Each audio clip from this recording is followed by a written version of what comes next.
morning, everyone. Or good evening for those down under. Good afternoon for everyone in between. All right. So it's just gone 11:30. Sorry, I'm a couple of minutes late. I realised when I turned my other computer on that it was totally out of juice, so I had to go and find a charger. Anyway, we're here now. And there was a Seth Rogers conversation last night, interview / conversation. He jumped on a panel. It's middle of the night my time. Some of you may have watched it while it was live. So I've just watched it and I want to comment on it because some contradictions here. Now, you guys who have been saying that, you know, Chris and Katie must be guilty because of all the contradictions that they've said. Well, surely you've got to afford the same towards Seth when he creates contradictions in stuff that he said previous, and you got to afford him the same scrutiny. Surely. Now, look, to be clear, I do not believe that Seth Rogers had anything to do with Sebastian's disappearance. Just like I don't believe Chris and Katie had anything to do with Sebastian's disappearance. The point is the contradictions. The point is, if Chris and Katie's story is a problem for you because of the contradictions, surely you've got to afford the same to Seth and be critical of him. Now, Seth has come under, you know, he was the hero of the hour because he was out searching, and that was great, you know, for as long as he went out searching or arranged people in teams to go flyering. All of that stuff was great. All of that stuff was fantastic. So he's the hero of the hour. And then we have, he's fallen out of favour. I think those of us who've been around true crime and seen what happens to parents of missing children, it was bound to happen. You know, he was going to fall off his pedestal at some point. And it seems for a lot of people, he has fallen off that pedestal. I think there's more people now who are suspicious of Seth than there was. Again, I do not believe Seth had anything to do with Sebastian's disappearance. But his numerous, you know, tantrums and stuff. And for me, the main issue is about all of the people that he's driven away. That's my main issue with Seth. That there's something very, very wrong there when you fire a PI for no reason other than they were out searching. I mean, come on. And now all of these cease and desists that everybody's been talking about for the last couple of days, you know, you've got to wonder. And I think that's why more people than there was is now suspicious of him. Purple AJ, thank you for gifting 10 memberships. Coming through once again like a superstar. So we've got Bunny, Dana, Pamela, Sunny, Neela, P.I., Island Girl, Lou, Steph, LJ Gaming Channel God, and Jackie. Welcome, you guys. Get a month's free membership courtesy of the wonderful Purple AJ. Woo woo. All right, so the panel he was on was allegedly with Brittany J, I think her name is. Let's just get it up here. So here it is. Let's pop it on that one. So we can see Sebastian's face and details right here. So the channel is allegedly with Brittany J, and he's on for about 40 minutes. How long has he been missing? Yeah, it's over 100 days now. I've lost count, but I know it's more than 100 days. Hold on. I'm going to work it out. How many? I'm going to get Google to tell me. Days since Feb 26, 2024. 104 days, according to Google. Or 105 days if you count that the last time he was actually seen was the 25th. So it depends on how you want to count it. But from the 26th, when he was reported missing, it's 104 days, according to Google. All right, so he comes on at around the 1 hour 7, and he's on for about 40 minutes, just over 40 minutes.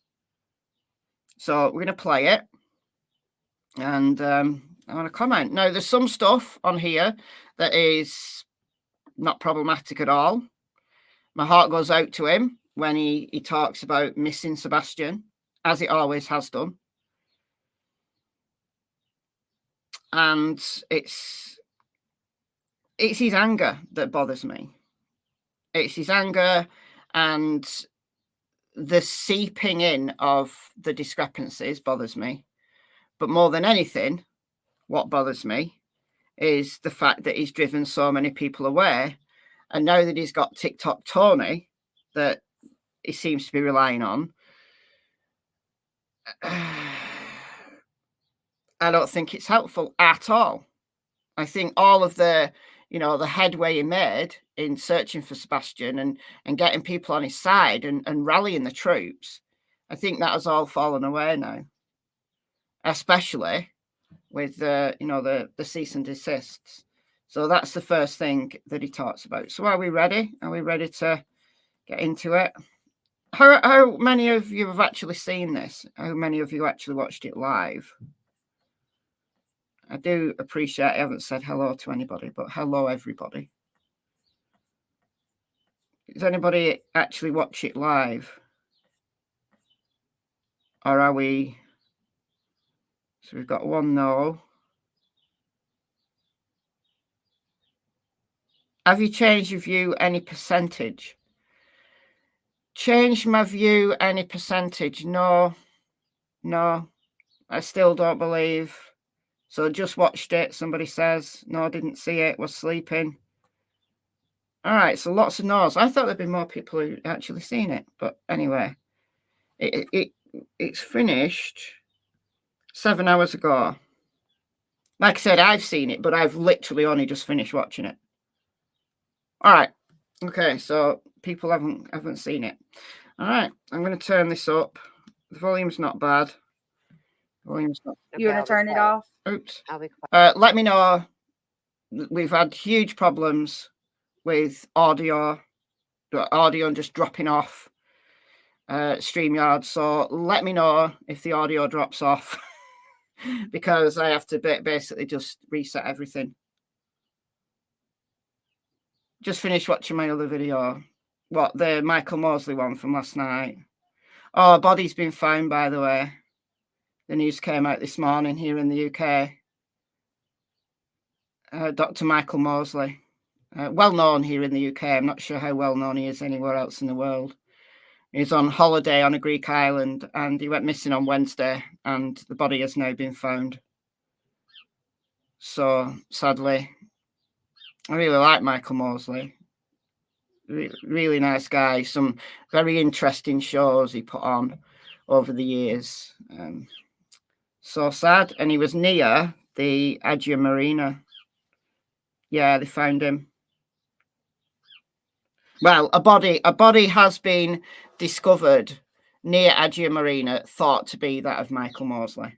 So obviously they wait for the autopsy to confirm ID, but the mayor of Simi has come out and said it's him. Yeah, it's so sad. Anyway, I did put it on my community wall earlier. All right, without further ado, let's get going. An accident. We don't know the cause of death yet. Apparently, he was in a cave near Agia Marina, so I think he was probably maybe injured and trying to shelter. I don't know. We have to wait for the full details to come out. So because he's only been missing a few days, then they'll be able to do a full and thorough autopsy. He wasn't in the sea or anything like that, so he was on the mountain. Okay, so let me know that you can hear this all right. So this is allegedly with Brittany J. The link to this is already in the description box for replay viewers, and I'm going to put this in the chat right now. So we're starting in at 1 hour and 7 minutes. Okay, go. Quiet. All right, hold on. I can't hear you. Let me put you up. Hold on. Let me let him turn his camera off. It is him. He wasn't in a cave, was he not? That's one of the news outlets was saying he was in a cave. Sound is good. All right. I'm going to just speed it up just one notch. I think most people can stand 1.25. Sounds good. Cool. Hold on. Panel real quick. Hey. Okay, can you hear me? I can. All right, listen, I promise you here, no one's going to disrespect I'm just going to make this quick because Okay. it's 11 o'clock at night. I've been busy all day. Okay. And I got an early morning. I've got searchers coming in again next week. Got places to go. Got to get what little sleep I can. I understand. I sent out cease and desist. These people are nasty. Oh, they are. And no parent of a missing child should ever have to sit there and listen to the people slander him and I've listened to people call my son a sexual offender. I've listened to people call me one. Yep. All right. I didn't have any relations with Sebastian's mother until she was way after the age of 18. People need to get off their high horse. Okay. Now, look, I haven't talked a lot about Seth's relationship with Katie and when they met and when they first started a relationship. We do know that Katie had Sebastian when she was 19. So she would have been pregnant at 18. And of course, she's an adult at that point. But Seth is like 10 years older than her. But we don't know when the relationship actually started. Now, in the UK, the age of consent is 16, unless you're in a position of authority. So let's say you're a teacher, whatever. Anybody in a position of authority, then the age of consent is 18. But it's for like, just regular people, regular relationships, it's 16. So if Seth was, let's say, 26 and Katie was 16, that would be legal here in the UK. So there's that. Now, I'm not trying to speculate on whether this was an underage relationship. I've certainly never called Seth a pedophile or anything like that for his relationship with Katie. I know other people have. I haven't. I've kind of kept away from that conversation, really. It's Seth that keeps bringing it up. But I guess if he sees people accusing him, then maybe that's why. But throughout this interview, something that you will notice is his obsession with Katie. Completely obsessed with the relationship he had with Katie. After all of these years, they've been separated now for 7 years? He's not moved an inch, in my opinion, away from the breakup, which is really sad. It's really sad. And I think the hatred that he's that just falls out of his mouth now against Katie and Chris is because it's that love turned to hate, and it's the worst kind of love. And it's funny that Seth now is appreciating that people are being negative towards him. He had this, being put on a pedestal for a little while. And now he's angry because people have turned against him and people are calling him. But look, he does it in this very interview. Seth has been one of the leading lights in the hatred towards Chris and Katie.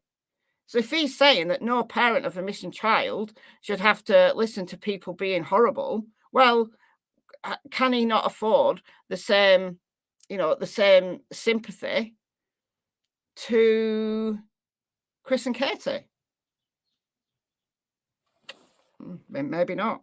Agreed. Because I'll tell you right now, I don't have to do anything and God will knock you down. But I sent cease and desist to make sure that there is proof in the legal system that I am not connected to these people. Okay. Yeah. That way I'm not sitting there and they can sit there and say whatever they want. Defamation is pretty easy when someone's sitting there for 6 hours on a live panel, letting people talk massive amounts of crap about me and accuse me of everything from putting a nail into Jesus Christ on a cross or pushing the red button for Biden. Again, there's more people been sitting on panels hour after hour calling Chris and Katie than there have been against Seth. So he sent these cease and desists because then it's an indicator in the legal system that he's got nothing to do with the people that he doesn't like anymore. But unfortunately, one of the people he sent a cease and desist to isn't somebody who sat on panels hour after hour calling him names. It's Chloe. Chloe, the PI that he fired.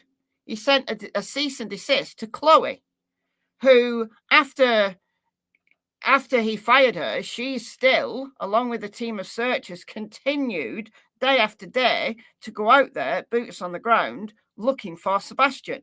And he sent her a cease and desist. I've only seen her on one panel, which was Web Sleuths. I haven't seen her call Seth in any way. She's posted on Facebook about Sebastian, but always about the search. You've no idea what cease and desist mean. Oh, you Swedish mom, you must have missed the last couple of days. Basically, it's a letter that you get a lawyer to send to tell someone to cease their illegal activities. But what Seth has done, I'll show you. I'll read it. It's only short. He goes, I showed it on my video yesterday, but this is it. So he goes on to say that he actually sent six cease and desist, not 50, as some people have claimed. But this one, there was a letter heading, with the lawyer's name on, and the lawyer's name's now out there. People have put the name out, but it's cropped to take the lawyer's name off. So please be advised, I represent Mr. Seth Rogers. Please let this letter serve as a formal notice to cease and desist any and all activity of dissemination of information pertaining to Sebastian Rogers and or Seth Rogers, specifically any and all information surrounding the disappearance and efforts to locate Sebastian Rogers. So I could understand him sending cease and desist to people who he believes are slandering him or harassing him. But the content of this cease and desist isn't that. It's actually about the search for Sebastian. So do not search for Sebastian. Don't search for Sebastian. My clients have been informed you are engaging in such behaviour without his express written or oral consent. So basically searching for Sebastian without his permission. You don't need permission. This child has an Amber Alert. The cops want people to go out, raise awareness, share his flyers, do everything they can to locate Sebastian Rogers. Law enforcement have given the permission for people to go and search for him. If you have obtained any documents, recordings, or other information pertaining to the disappearance and or of efforts to locate Sebastian Rogers, you have obtained said information without the consent of Seth Rogers. So once again, you don't need permission to collect documents that are in the public domain. You don't need permission to collect recordings or even make recordings of your own about a missing child. You don't need the parents' permission. You don't need anybody's permission to do any of that.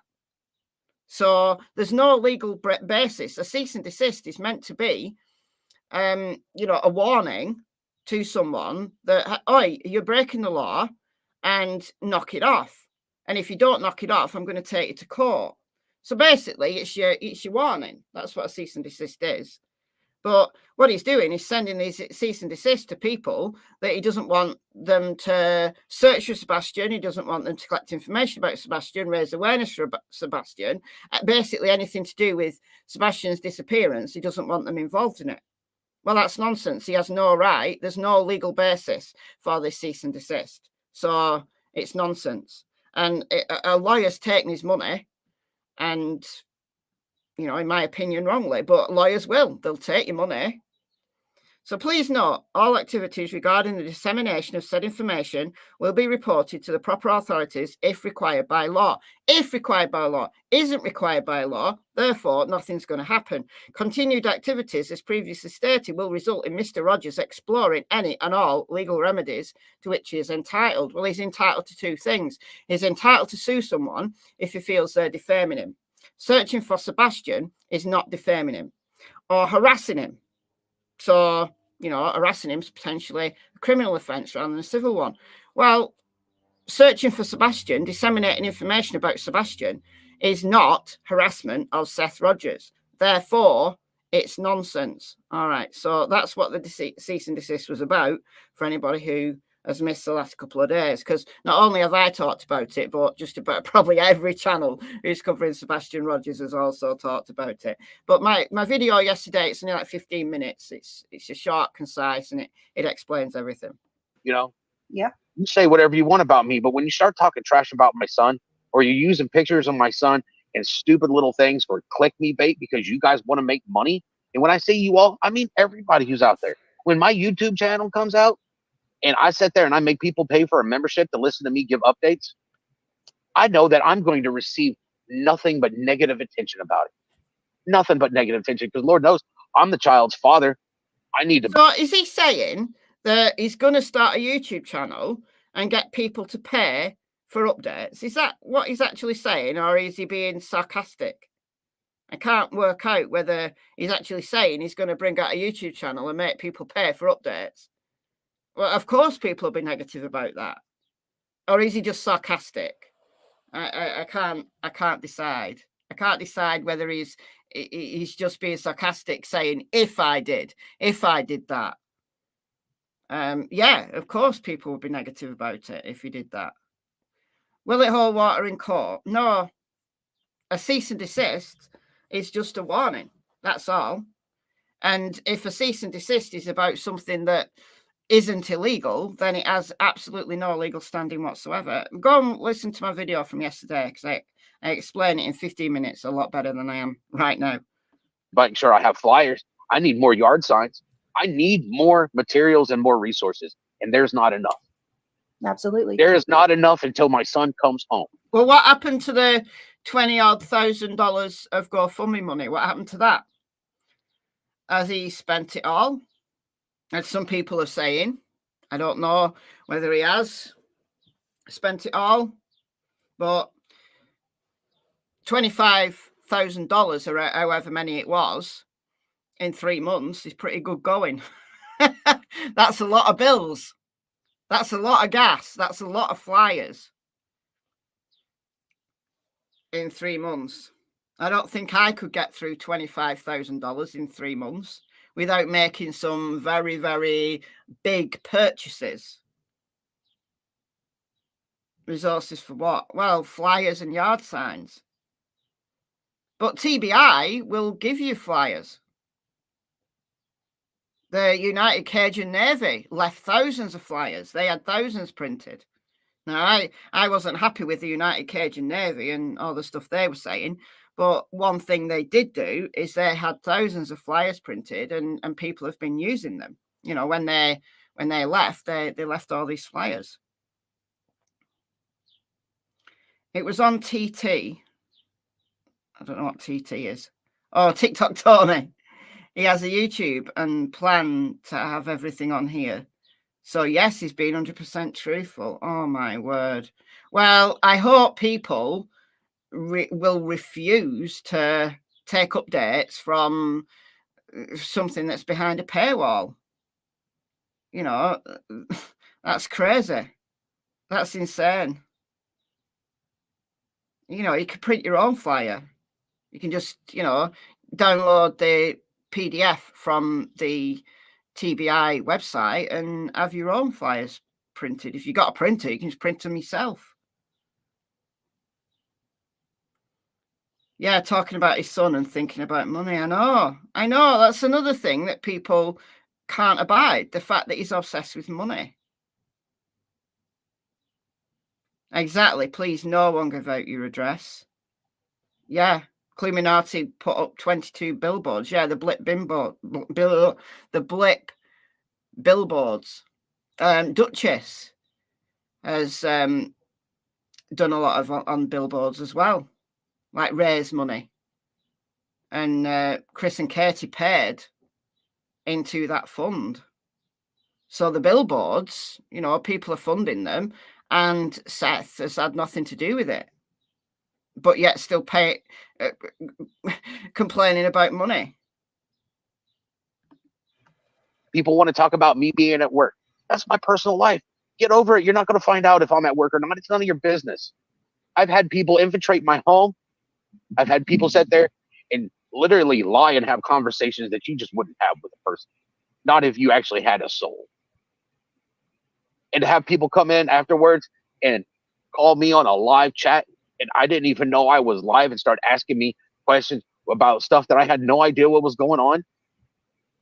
That's pretty. Is he talking about Smiley's interview there, where he comes on blasting Trevor Lee, and then said, "Oh, I didn't know I was live." Well, why would you come on blasting Trevor Lee if you didn't think you were live? I think that's what he's talking about.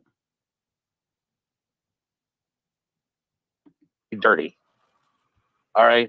And then sit there. I get phone calls from Sumner County and from TVI about everything that's going on. Well, they need to stay in their lane. Don't ask me what I have a civil attorney doing for me. All right. They need to be focused on investigating and finding my son.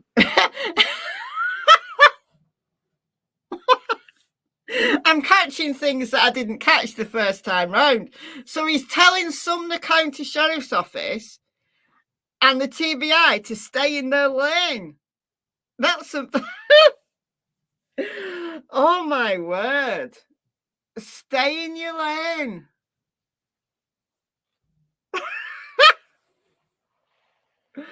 Oh, because they rang him. Because they rang him to, for him to explain what on earth's going on. And he's stay in your lane. You should be concentrating on searching for Sebastian. Well, what do you think they're doing? Oh, wow. But every time one of these creators open their mouth, and I say that term very loosely, because there's a lot of YouTubers out there that are not creators. All they are is, we'll take what this person did and we'll go over it. Yeah.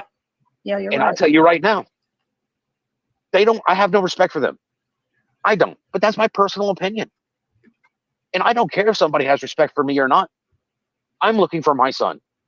And I said, I will dance with the devil and show the devil a few moves in order to find my son. And that means I'll do whatever I need to do within the limits of the law, because me going to jail doesn't help my son. Right. But I will never stop looking for him. And anybody that wants... Good. I'm glad. But let's concentrate on looking for Sebastian and stop coming on panels late at night talking smack about everybody, including law enforcement, including Katie, and just stick. Seth, stay in your lane, I think is the best advice. Stay in your lane. Do I think Seth is involved in the disputes of Sebastian? No, I never have believed that. From day one, I don't think any of the parents are involved at all. No. Yeah, can you imagine being raised in this kind of chaos? Exactly. I mean, it makes me feel firmer than ever that Sebastian actually ran away.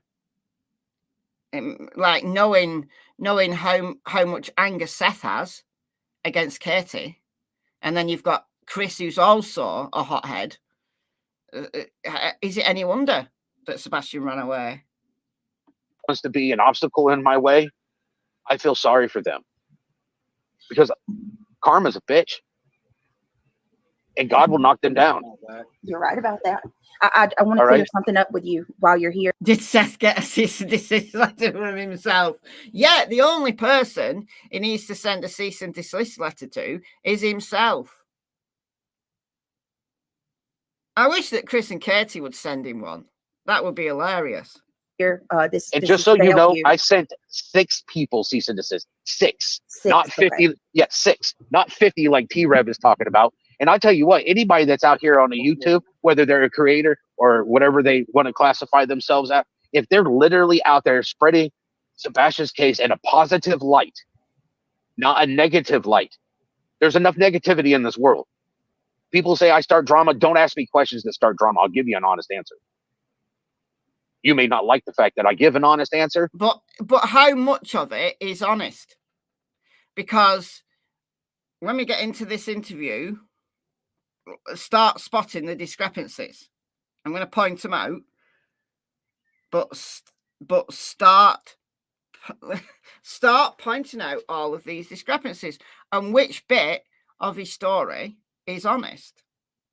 Again, if you've been sitting here, on panels or watching live streams and contributing to chats about Chris and Katie and all of the inconsistencies, you've got to do the same for Seth. You've got to afford Seth the same level of scrutiny. You've got to. And other people may not like the fact that I am brutally honest, but it'll even say in one of those declarations that Katie wrote in my divorce that I tell people the truth. And I literally... We're already onto the divorce. How is the divorce that happened years ago relevant at all to the disappearance of Sebastian Wayne Drake Rogers? How is it relevant? The only person who brings it up is Seth. The only person who has shed a light on the divorce and the reason why people have gone and dug into the divorce and Katie's past and all of that stuff is because of Seth banging on about it. That's why. Clearly will sit there and state whether it has anything to do with it. And that always used to piss her off. She hated it when I talked about anything that was going on in the house. She was like, that's a random stranger. I've been like, well, I can't talk to you about it. I'm going to talk to a random person that doesn't know anything and bounce the ideas off of them because they might have the answer. God may say, this is how you should answer this gentleman and give me the answer because God works in mysterious ways. That crazy person that's asking for change out there on the street corner, that person could have an answer. The first places that I hit were homeless encampments. I've been homeless before. Thank you to my ex-wife for making me homeless. Again. So we've got the divorce. So when he was living with Katie, she didn't like it when he went to talk to random people about his problems. Right. Then that morphs into, well, when my ex-wife made me homeless, and the first thing I went to do when looking for Sebastian was check the homeless camps. Well, that's a good place. If somebody's run away, thousands and thousands of children run away from, problematic home lives and find themselves in homeless camps and get preyed on by predators and get led into child prostitution and get offered drugs, and then they get hooked, and then they have to turn tricks to get the money for their addiction. All of that stuff happens, sadly, thousands and thousands of times every year to various children and young people throughout the world. So going actually checking homeless camps is a good place to go and look. It absolutely is. But why does he constantly talk about Katie? It's nothing to do with Sebastian's disappearance at all. Why didn't I get full custody? I was homeless, living in a vehicle. Right. Okay. So when they first separated, yes, he was homeless. However, he has been not homeless for a long time now. He only lived in his vehicle for a short time until he got his act together. So if Sebastian's life was so abusive with Chris and Katie, why has he not applied for full custody since? Might not have been able to do it right there, right then, because he was homeless. But as soon as he got a house and a job, why did he not apply for full custody if it was that, abusive for Sebastian to carry on living there? I praise God every day I got joint custody. Do you think I wanted full custody? Without a doubt. I should have my son living with me right now. But yet I'm still a suspect of my son's disappearance. You guys don't know what kind of effect that has on a person's psyche. Well, let's say the same for Chris and Katie. Like, cops have confirmed that they do not believe that there was any foul play, but yet no one has been cleared. Why? Because they don't clear parents in these kind of cases. They just don't, not publicly. But cops have said again and again and again, they see absolutely no evidence of foul play on anybody's part. Does that mean that there'll never be evidence of foul play? No. They could find new evidence. The police lie. The police aren't lying. The police aren't going to come out to the public and say there's no evidence of foul play if there is evidence of foul play. They're not going to. They're not going to. To know that I'm getting phone calls from law enforcement about me sending out cease and desist from my attorney, who is doing her job because she wants to make sure that people in the legal system know that these people do not represent me, and therefore they have been sent a cease and desist. So law enforcement did not want you to send out those letters? No, law enforcement has called me about it because everybody's up in arms that I sent out a cease and desist. Yeah, I'm not surprised. So law enforcement have called him to say, what on earth are you playing at? I would love to have been a fly on the wall of that conversation.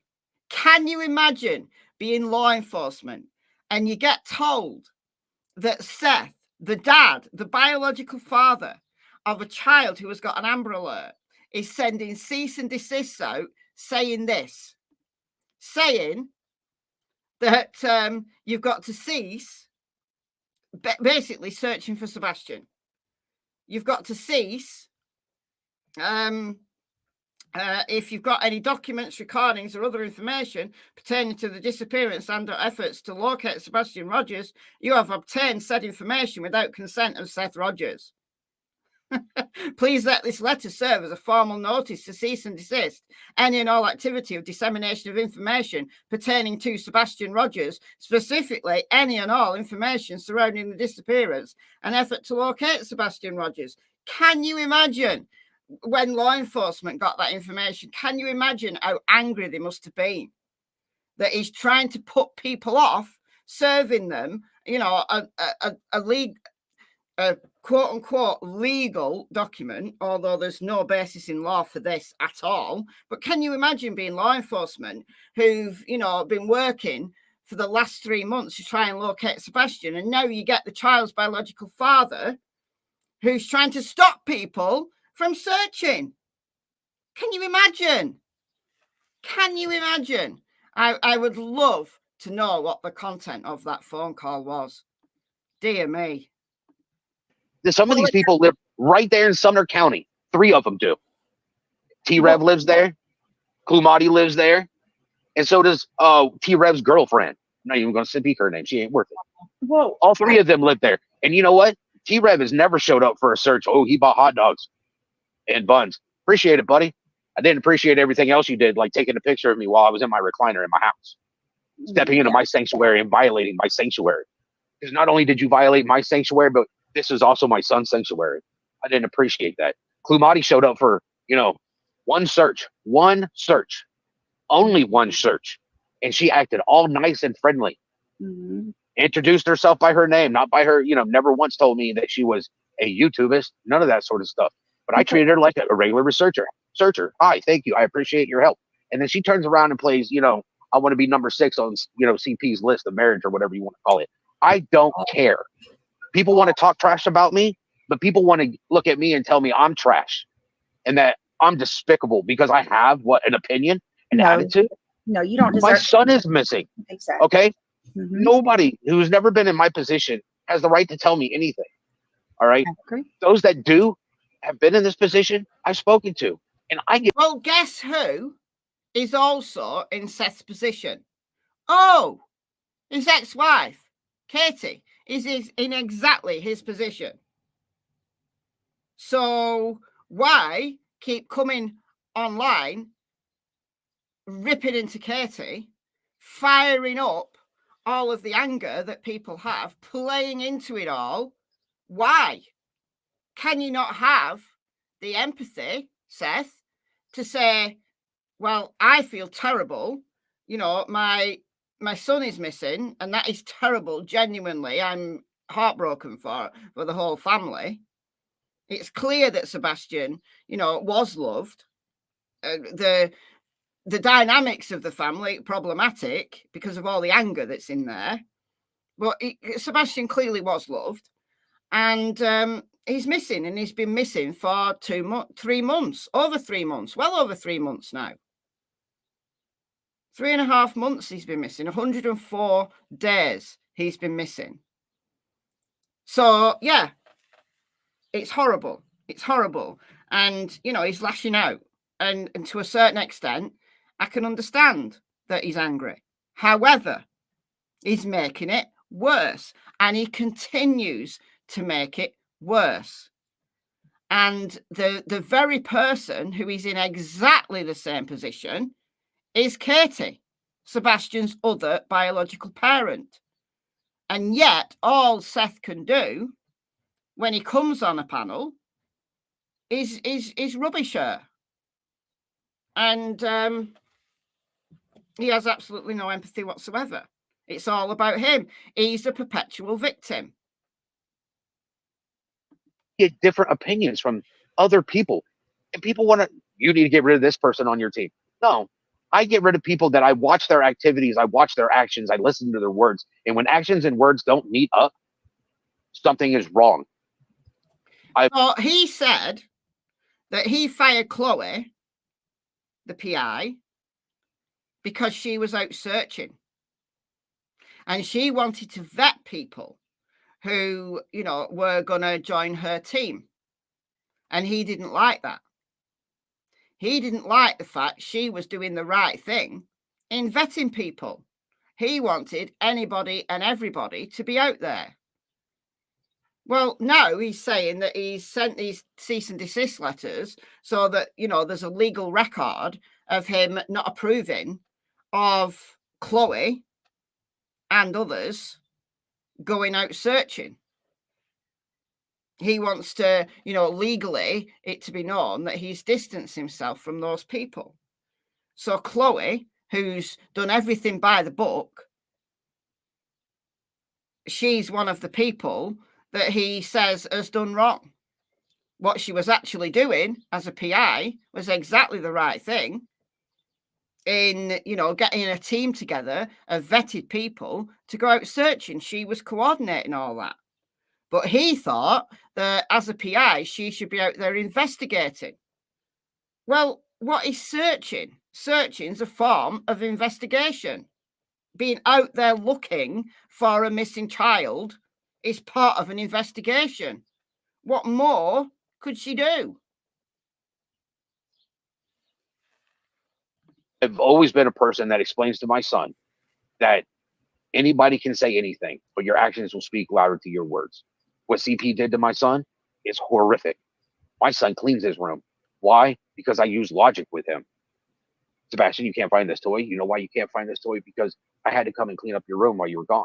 Now, if you clean up your room and you put things back, when you come back in here, you will know where everything is because you've put it in its special spot.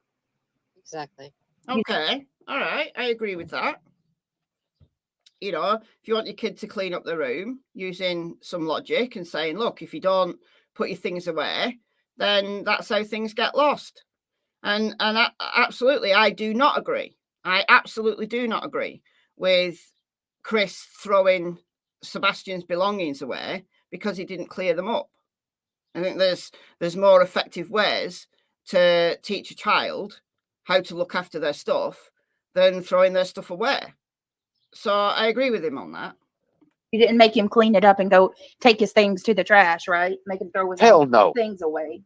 Yeah, You know, that's this might be seen kind of selfish, but I'm a parent. I'm on a limited income because I work for the county. All right. I make $50,000 a year. I work 50,000 a year ain't bad, you know. 50,000 a year ain't bad. You know, there's people living on half that, a quarter of that, and you know, it's impossible for him to make ends meet. But 50 grand a year ain't bad. He's a single man. I know he has Sebastian, you know, twice a month for a weekend.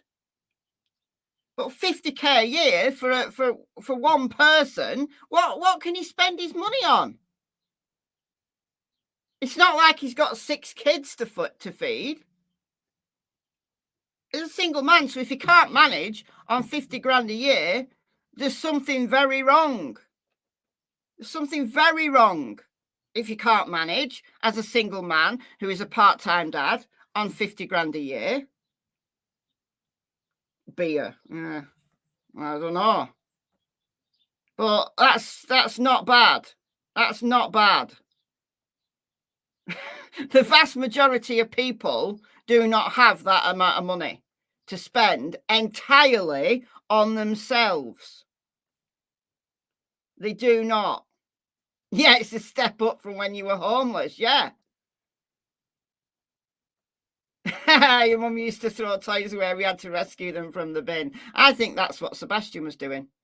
I think he was taking stuff back out the bin. I think he was. I think that's why he may have had some shoes. I really do. 50 grand a year is more than a teacher, even in the US. Yeah, it's more than what teachers get in this country. It's more than what most university lecturers are on in this country. It's more than what the majority of police are on in this country. I don't know what the starting salary for a police officer is in the UK. Hold on. Starting salary for police UK. Okay, so starting salary for police constables in England, Wales and Northern Ireland is £28,551, rising to £46,000 at the top of the scale. So the most a police officer will make is £46,000. So whatever that is in dollars. So hold on, 46k pounds to dollars.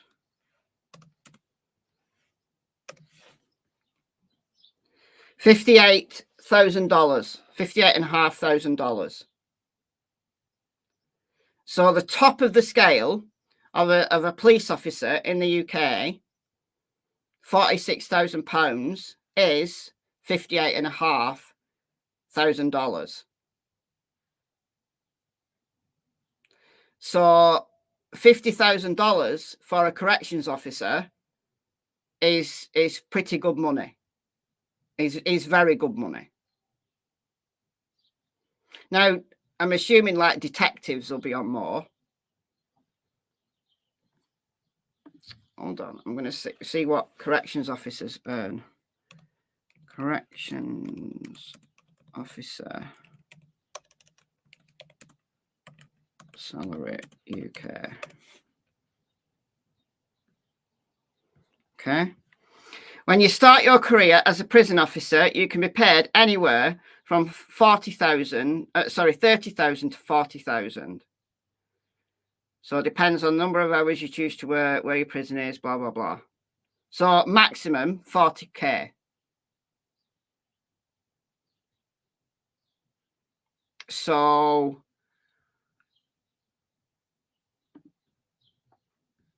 let's have a look what 40k is in dollars.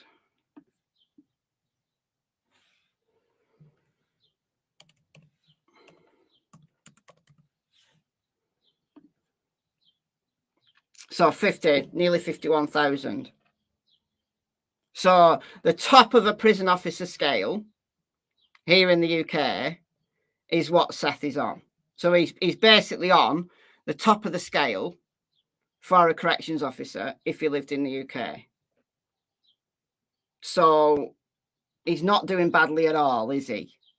You can't be complaining at that salary. You absolutely cannot complain. Like teachers, lecturers, nurses, like nurses are on terrible pay here in the UK for the amount of work they do. They're on terrible pay here in the UK.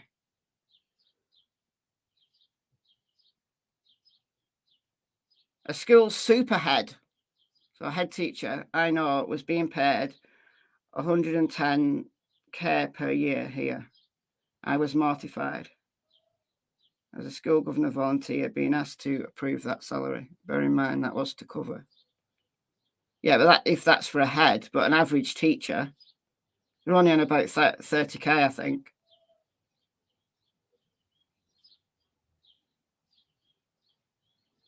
Yeah, if you're working in the private sector, yeah, you're on better pay. But NHS nurses are on a terrible pay. For, given the amount of work they do. All right. So he can't complain. He absolutely cannot complain about his salary. He just can't complain.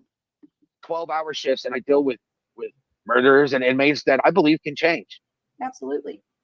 All right. And I treat them like they're human beings. Yeah. Because I expect them to change. Are my sights set too high? Probably. But that's not for me to judge. I'm there to make sure they're safe while they're in jail before they go to prison. All right. I have a badge. I'm supposed to uphold that badge. I don't hide behind that badge. I am the representation of what the badge is supposed to be. Honor, integrity, courage, commitment. I'm not seeing much honor and integrity in the interview Seth is having. I'm not seeing it. I'm sorry, I'm not seeing it. Only I can do that.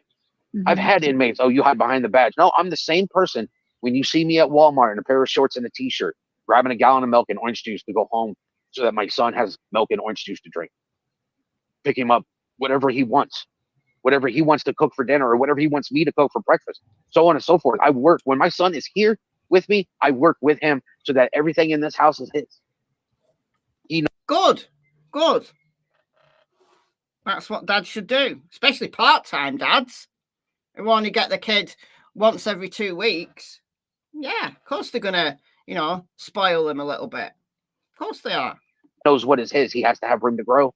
You cannot sit there and keep somebody trapped in a cube and expect them to grow. That does not work. Absolutely. 100%. People want to give me grief for how I raised my son. Well, I am sorry. I didn't think I should take him out on the street corner and pick a fight with somebody and show him what a real beating was. Yes. Did I tell my son I was going to bust his butt? Sure did. Did I use that exact verbiage? Probably not. Hello. I'm a first-time parent. It's a never-ending, everyday learn something new. Yeah. So I used a video game, which is better than watching an R-rated movie with a bunch of people being shot and having heads cut off or, things like that. No, I took a video game that we have played and I put the blood mode on so you can actually see it, because before there was none. I turned it off. He doesn't need to see all that. But yet I get criticized. And most of these people that criticize me don't even have kids. All right. Let's break that down. Thank you, Gypsy Trails, for the $4.99. If you see this side of the parents in public, imagine behind closed doors. No doubt the kid ran away. Who wouldn't? Exactly. You're exactly right. And thank you for the $4.99. Okay, so let's break that down. So this is a story that came out recently about a CPS call to Seth. That this was several years ago. So Sebastian had gone to school saying that his dad was going to bust his butt. And the CPS got concerned and spoke to Seth. And Seth said, yeah, I threatened to bust his butt. So to Sebastian, he wanted to show him what a real busted butt looked like. So thankfully, didn't take him on a street corner, to find a real fight, thankfully. Also didn't let him watch an R-rated movie, so thankfully. But instead, what he did was he turned on a video game and put blood mode on and showed what a real busted butt looked like. Now, look, what you're doing is you're saying to your child, whether you mean to or not, you're saying, don't complain about corporal punishment unless it's this bad. That's perhaps unintentionally what he's teaching his son. Bear in mind, Sebastian was autistic. Now, he wasn't diagnosed till last year, but bear in mind, he did have learning challenges because he was born with 6q27 chromosomal deletion syndrome. So he had some learning challenges to begin with. So you're basically telling your child, don't complain about punishment. Don't complain about people hitting you or threatening you unless it's this bad. And the example is blood mode on a violent video game. That's not good parenting. I'm sorry, Seth. That's not good parenting. Auntie Ree, welcome. Welcome to the Secret Agents Club. Thanks for joining. I mean, has anybody done that? Has anybody taught their child what's appropriate in terms of punishments by sitting them down in front of a video game and showing them blood mode? I haven't. Yeah, I honestly don't hold that. I have never once said I was perfect, nor will I ever say I am perfect. Sebastian, my son, may think that I walk on water, and I never want to lose that. I never want to lose that because that means I'm his hero. That's right. You're right. And you don't deserve Have I failed my son? Oh, yes. I am my worst critique ever. None of these people I hear saying anything can make me feel worse than I already am until they sit there and start talking about my son being a sexual offender or any of that. My son was with me all last on the Christmas break. Faith wasn't here. I saw that rumor going out there. Sebastian was with me before Faith even got here. So people need to shut that rumor up. We did. Right? Trust me. We have fought diligently to make sure that that's not kid true. That's missing. That's right. And that should never. So he's relating this to Chris Proudfoot not wanting Sebastian to be around Faith because Chris is afraid of what he might do to her because he's inappropriate. So that's what he's referring to there. Ever. That should have never come out of anybody's mouth. And believe you me, here and in a lot of places I know, Seth, it's not.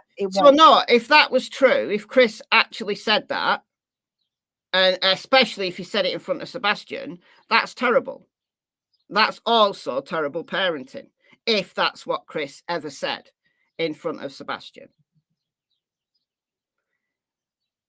However, what Seth has also done is spoke all about Sebastian's trauma history. That's Sebastian's story. Seth should never have come out and talked all about Sebastian's trauma. Shouldn't have done. Because if Sebastian does come home, look at what he's come home to. Look at everything that he's come home to. Be spoken, and we shut it down. That there's nothing to even. But there are YouTubers out here that promote that stuff. They got cease and desist because they're nasty and vile things. Well, they have an agenda, right? They're playing up to Christopher Proudfoot. They wanted him on panel because they're getting the views from him being there because he acts like such an ass. Well, he has behaved like an ass on some shows. Thankfully, they don't do it anymore. Thankfully, Chris has learned his lesson. But Seth is now the people that Seth is now the person that people want on their panels because it's Seth. that gives all the great content, that it's Seth who's the one that is controversial. So Seth has basically stepped into Chris's shoes. Chris has been nothing but compassionate towards Seth. Chris might have said some stuff that certainly I don't agree with. But one thing you can say for Chris is he's never bitten back, regardless of anything that Seth has said. He's never bitten back, and he's always been compassionate towards Seth. And I respect him for that.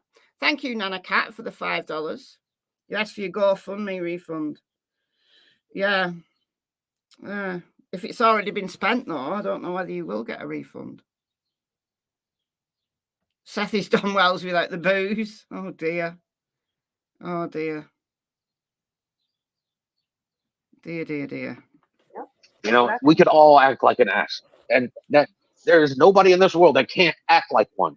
But what it comes down to is that he's not looking for Sebastian. His family's not looking for Sebastian. His own mother, Sebastian's own mother, is not looking for Sebastian. Well, they've not gone out searching. That much is true, because law enforcement told them not to.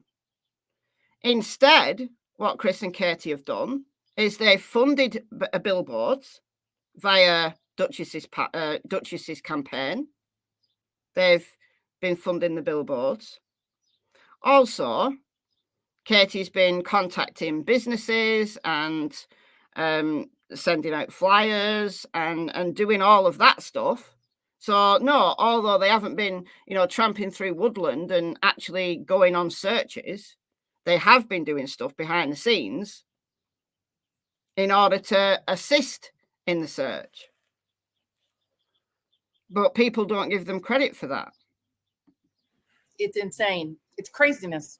To get in a camper and go 3.5 hours away from your house with your child missing. Well, come on. It's 3 hours and 37 minutes. The reason why Katie left is because of the threats that she was getting. She didn't want to be in the house on her own when Chris went back to work, because Chris had to go back to work to keep his job and pay the bills, because he wasn't relying on GoFundMe money.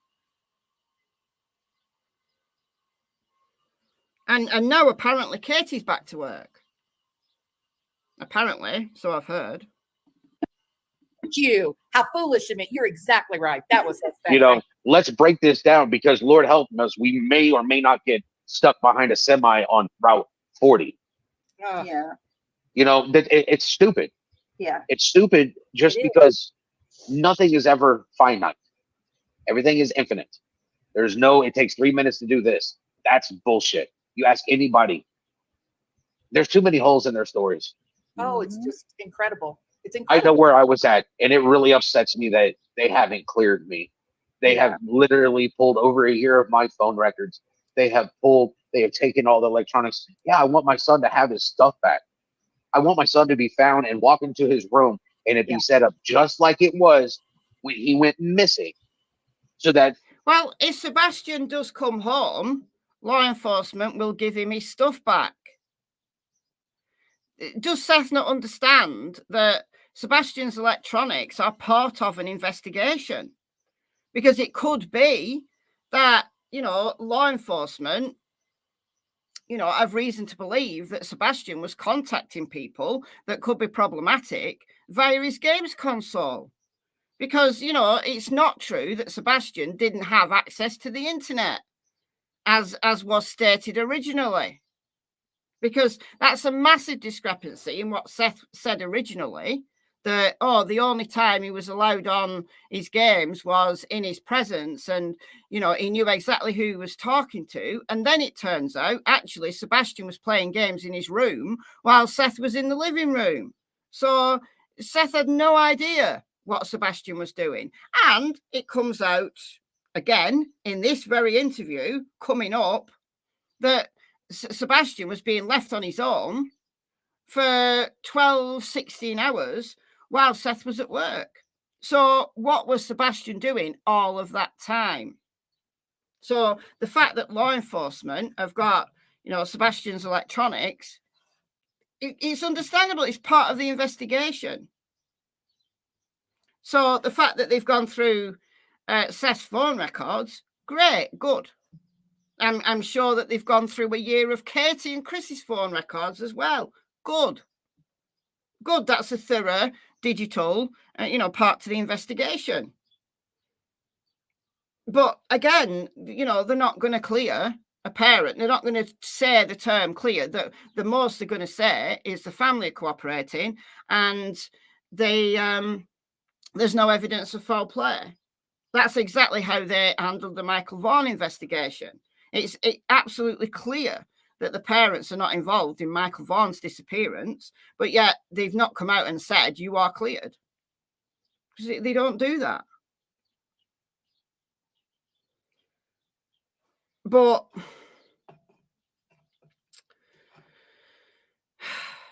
again, he's there saying, "Oh, the story doesn't fit. The story doesn't match." Well, just like Seth was at work, also Chris was at work. They've been able to prove that Chris was at work. Perhaps that's why Seth didn't want the PIs. The fact that he didn't want Heather and Chloe as his PIs anymore.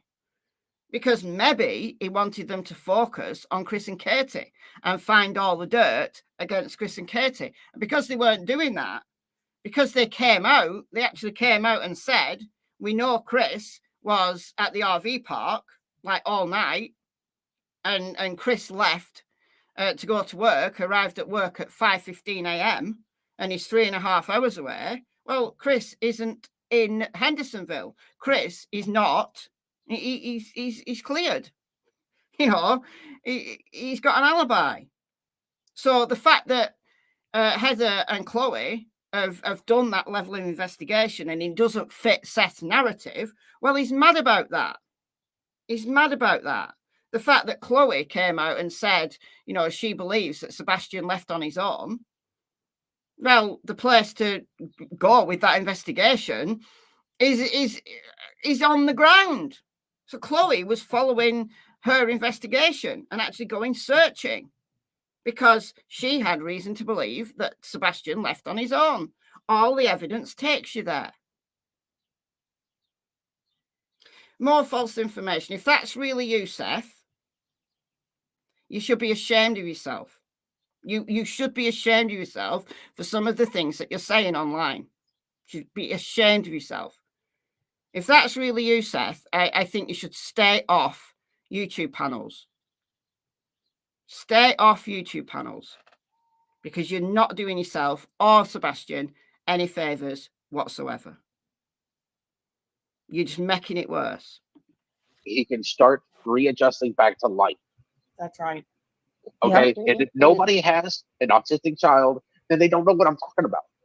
Mm-hmm. But my son, when he came home, he would walk into his room and everything is left just like he picked it up and put it. Yep. That's his comfort. That's his sanctuary within our sanctuary. And what's funny is when he's at my house, he spends more time in the recliner than he does in his own room. Because he'd rather be out here in the living room where I am than in his room like he is at his mom and Chris's. He stays in his room there. Yeah. Here, he lives in my shitty 2-bedroom with a garage, 900 square foot place that I pay rent for. That my rent has increased since I moved here in October of 2020. My rent has gone from $700 to over $1,000, and I don't move because he is used to this. Yeah. Mm-hmm. And I want to say something on your behalf about that real quick, okay? Because I'm tired of everybody saying everything you say has something to do with money. No, what he's saying is he's willing to rip himself off by not finding something cheaper because he wants his child to have a home that he is safe in. And okay, that's Seth's choice that he stays in that particular apartment. It's absolutely true that many autistic people, children, adults, don't like change. That's absolutely true. But that's Seth's choice as to, choosing to stay in that particular apartment. So that's fine. And I have a child on the spectrum too, Seth. So I get what. So how it is. Yes. Change is constant, but if you can limit what little change, yes, then it does them so well. Yes. And then when he comes home to you, he's home, where everything's where you left it. For I understand, yes, more than you know, and I'm so sorry for what you're going through. I tell you, it grips my heart. If I get my son back, I don't care. I'll go through even more. But I want my son. I want him found. I want him returned home to me. And all these people out here, I hope like hell you never have a child and have to go through anything resembling what I'm going through. And that's heartbreaking. That's absolutely heartbreaking. And I will say once again, I do not believe any of the parents, any of them, have anything to do with Sebastian's disappearance. I've said that from the outset. I'll continue to say that because no evidence has led me in that direction. None. What is problematic, what is evident, is the animosity. And Sebastian was living in a situation where you've got Seth, who's a hothead, you've got Chris, who's a hothead, and then you've got Katie somewhere in the middle. So it makes perfect sense that Sebastian would want to get away on his own. And again, I will say that perhaps Sebastian didn't intend to leave forever. Perhaps Sebastian was just going out at night to clear his head. And sadly, something happened. BCTV, do you think that despite what the parents say, that perhaps Sebastian is in a relationship and simply does not want anyone knowing and has just left because they would have stopped him having it? I don't know. I don't know the answer to that. I can't speak to that. Did he have friends that maybe his parents didn't know about? Maybe. Because, you know, he's a teenager. He's 15. Maybe he did have friends that his parents didn't know about. I don't know the answer to that. But I think that's probably why, you know, the law enforcement have been so careful in, you know, the Secret Service. If they got the Secret Service involved, the Secret Service on the job, you know, with the very best technical equipment, they clearly thought there could be something there. So they've done all the right things in collecting phone records going back months, keeping his Sebastian's tech as evidence. Yeah, teenagers are very secretive. They are. They absolutely are, because they're growing up. They want their independence. There's stuff that they think the parents might not approve of. Sometimes, you know, teenagers will over-exaggerate. They'll think that the parents don't approve. They'll think it's a massive thing. And then actually, it's not a massive thing. It just feels like a massive thing when you're 15. And I don't see a problem. I've said this again and again. I don't see a problem with Sebastian having online access. I really don't. As long as, you know, there's some supervision there, I don't see a problem with it, because 15-year-olds should be allowed to have their independence. They should be allowed to, you know, play their games, have their friends, speak to people online.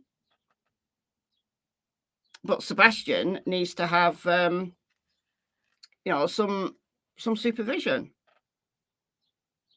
Yeah, I know that Michael Mosley's body's been found. I know. So I talked about that right at the beginning.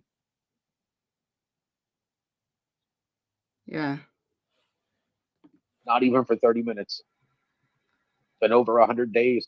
For me, it's been even longer, because it's been 7 more days. So sorry, Seth. So sorry. And it's just, there's evil people out there. There's people that are, negative naysayers, ones that just love to start drama. Well, you ask questions and I answer questions. And the questions you ask are meant to start drama. And I can't help that I answer questions. But if I don't answer the questions, I can't win for losing. And I'm not trying to win anything. I'm just trying to find my son. Just don't look. Seth. Like Chris found out when, you know, in the early days, Chris was on the YouTubes, he was on Facebook groups, he was answering all the questions, and he was getting angrier and angrier and angrier, and he couldn't make people understand. And he stopped. He realised it wasn't helping.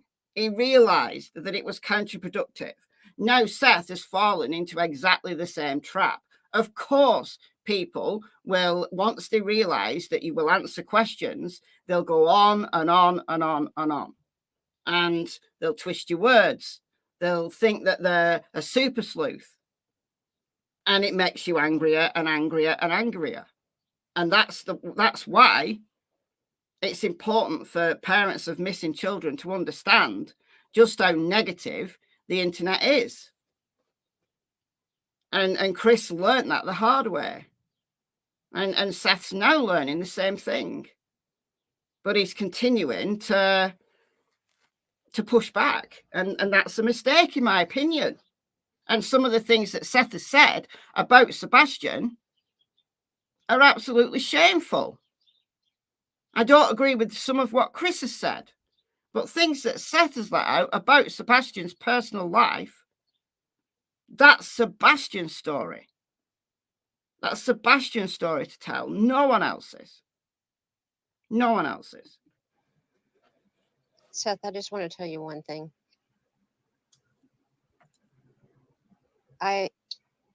Yeah, Seth is single as far as I know. I am with you 100%. And I know that you love your son. I know that you are 100% into finding your son. I'm not, from the very start, that's how I felt. And I am not going to change my mind. Mm-hmm. I need to ask you this because I want to clear this up. It's been going around that you are asking for money for interviews. Can you clarify if that is true or not? Nobody's giving me nothing for interviews. There you go. Wow. I didn't even go to CrimeCon because I was out searching that day.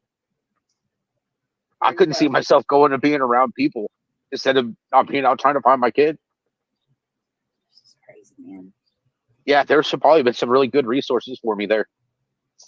Oh, I'm sure. But you know that most of those people that were there, except for some of the FBI agents, I have their phone numbers. I could call them. Okay, so that debunks that rumor that Seth is being paid for interviews or wants to be paid for interviews. Okay, so we'll take that at face value. So we'll mark that off as not true. So that's good. Yeah, a real PR would speak for him, so he doesn't need to.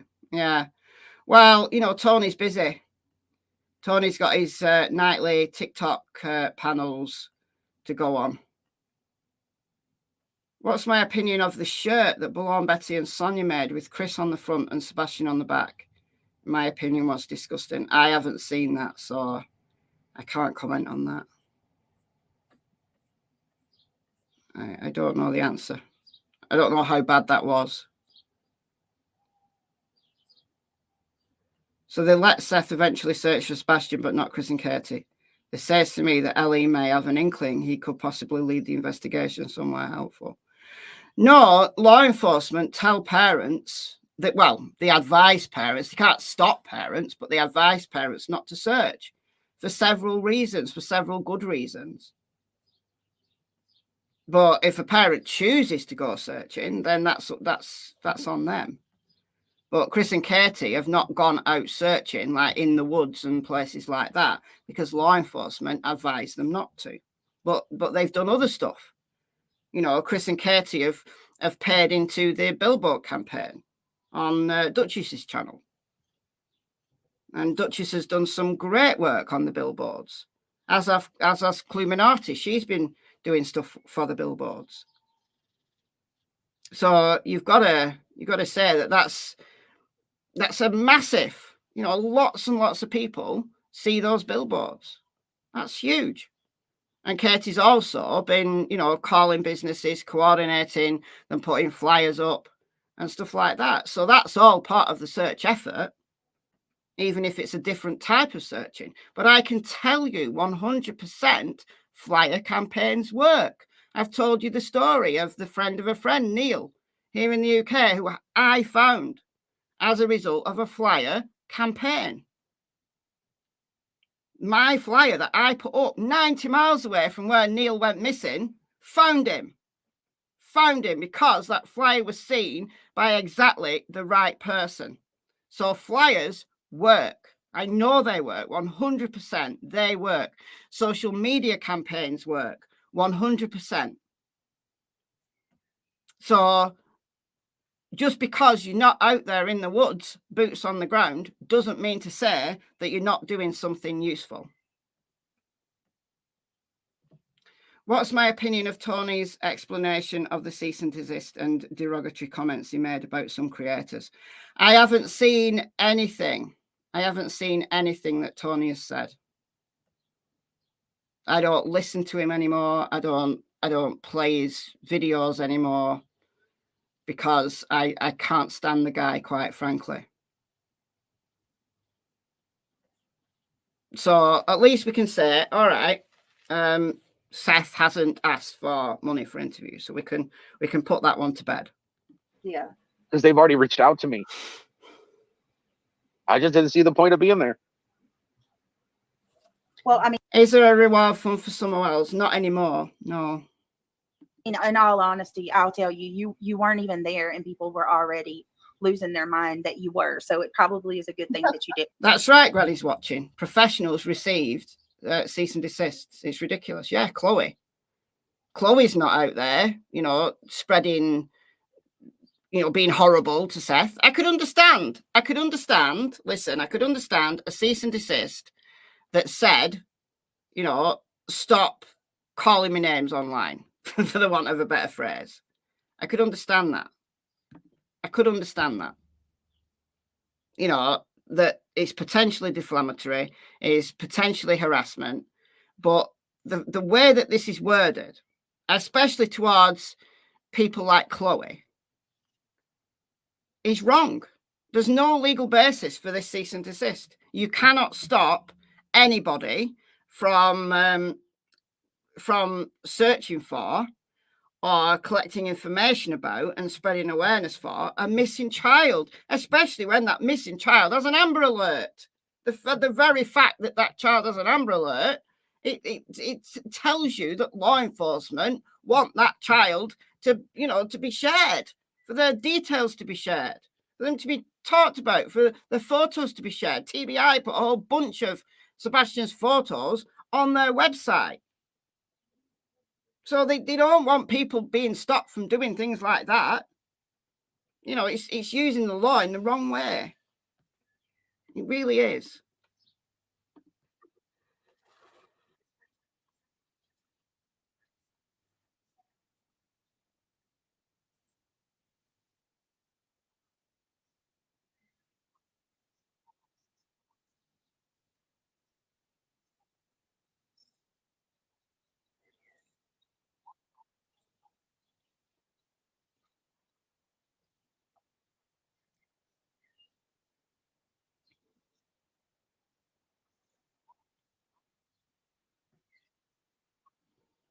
Oh, has it gone again?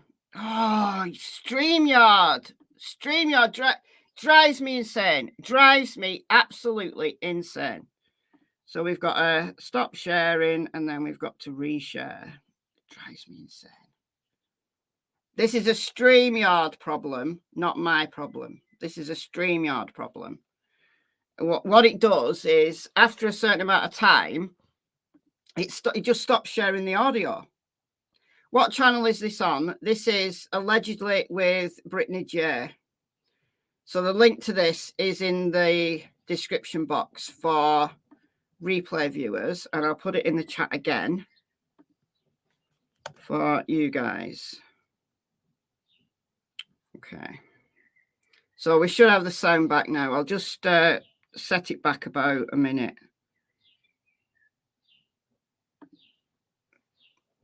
Okay. Right, can you hear this now? So it probably is a good thing that you didn't vote. It's ridiculous. This is what YouTube is. It's nuts. Are we good now? Yeah, there have been, CW. There are a lot of creators who use StreamYard have had the same problem. It's not just me. It's StreamYard. It's glitching out. It's for some reason, it's after so long, it just stops sharing the audio. It's weird. I've never had the problem before up until recently. So it's obviously a glitch at their end that they need to sort out. But yeah, these days, YouTube is definitely social media.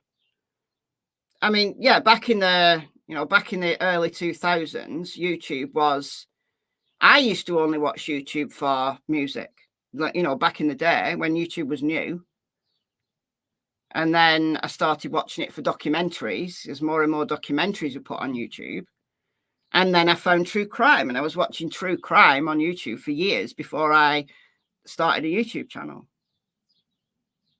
But it's the Russians. Yeah.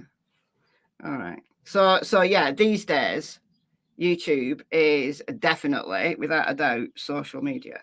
This is allegedly with Brittany J. Allegedly with Brittany J. Linda.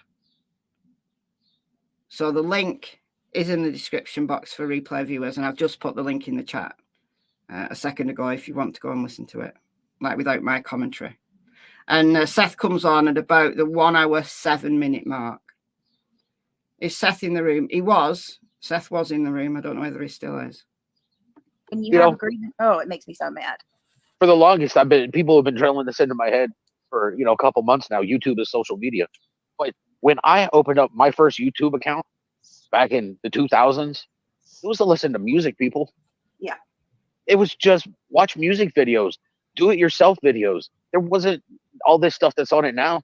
So yeah, I never really classified this as social media. To me, MySpace, that was social media. A lot better than Facebook, because at least you had to know how to code.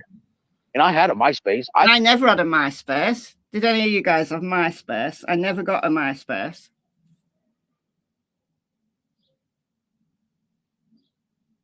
I was actually quite late to Facebook.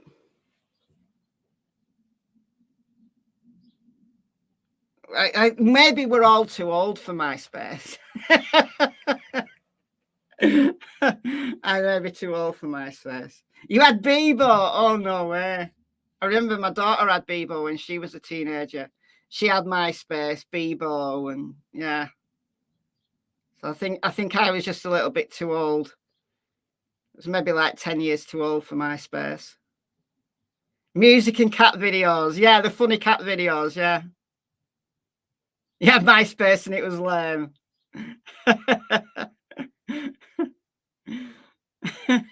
Dear me. All right. Back in the day. I've had Facebook too, but it's just horrible. It is. It's been years. It's been years since I had a Facebook. I used my Facebook account to save videos of Sebastian and pictures. Yeah. Because I had hard drives fried on me and I lost pictures. And I was like, I need someplace digital. You know what? I can use my Facebook profile and just make it private and nobody can see it. Actually, one of the reasons I got Facebook was to put photos on. So I get where he's going with this conversation. I do. I started Facebook just because of photos, like to share photos. Facebook is real boomer stuff now. It is. It totally is. Like now, you know, it's Snapchat and all of the. Is Instagram still in with the kids now? Is Instagram getting too old? It's all TikTok now, isn't it? TikTok's the big deal now for younger people. Yeah, Facebook has devolved into such a cesspool. When I look through my Facebook feed, it's all adverts. It's just all adverts. I don't actually see many of my friends' posts anymore anyway. I use Facebook now just for my group, right? Because I have a Facebook group. So I go on Facebook now just for my group. Instagram's on the decline. I thought it might be. Yeah, it's all TikTok now. Anyway. Yeah. And I save pictures there. I've got pictures of me and Sebastian at the zoo. Videos of me and Sebastian at the zoo watching the piranhas eat because that's what he wanted to do. So we had to make sure that we were one of the first ones into the zoo. We had to make sure that we had gotten all the way over to the fish area in there before they fed them, because they fed them at the same time, every morning. And we literally, and we were there to watch all of like 15 seconds of them devour this huge chunk of meat. And he was like, that was awesome. And I couldn't even get my phone up, which was one of these old flip phones, to record it fast enough before they devoured it. And I was like, you got to admire piranhas. They're pretty efficient. They're pretty efficient, aren't they? well, you want some pictures of you next to the piranha? He was like, sure. He loved the piranhas. Bless his little heart. And then off to watch the snakes, off to sit there and look at all the other animals, you know? Oh, my goodness. He's an animal lover. He's always been. Yes, cats are his favorite. We had a bearded dragon when we were in California. Goose was her name. She was beautiful. Oh, my But when I wasn't allowed to have her, she died of scale rot. So did the next snake that Katie bought him. So sorry. All right. So he liked reptiles, huh? That was his, and then cats, just animals in general. Animals in general. But when we lived because we lived in Spring Valley, California for years. Mm-hmm. And, you know, I had 2 dogs. That's a very good point, Karen. Have the zoos been notified about him missing? That's a good question. Yeah, anywhere with animals. Could he have been heading somewhere where there was animals? Did Seth have a cat? I haven't heard that Seth has a cat. Can you have a bunch of like music and stuff outside? I don't think the mic would be picking it up, but that's weird music stuff. Like it's gone now. That's weird. That's weird. Yeah. Yeah, piranhas are great. Very efficient. But that is a very, very good point. Yeah, zoos. Like putting flyers up around zoos. Or any like parks or anything where there's animals. That's very good. Yeah, back to California and bad-mouthing Katie. Yeah. No, it's not an ice cream van.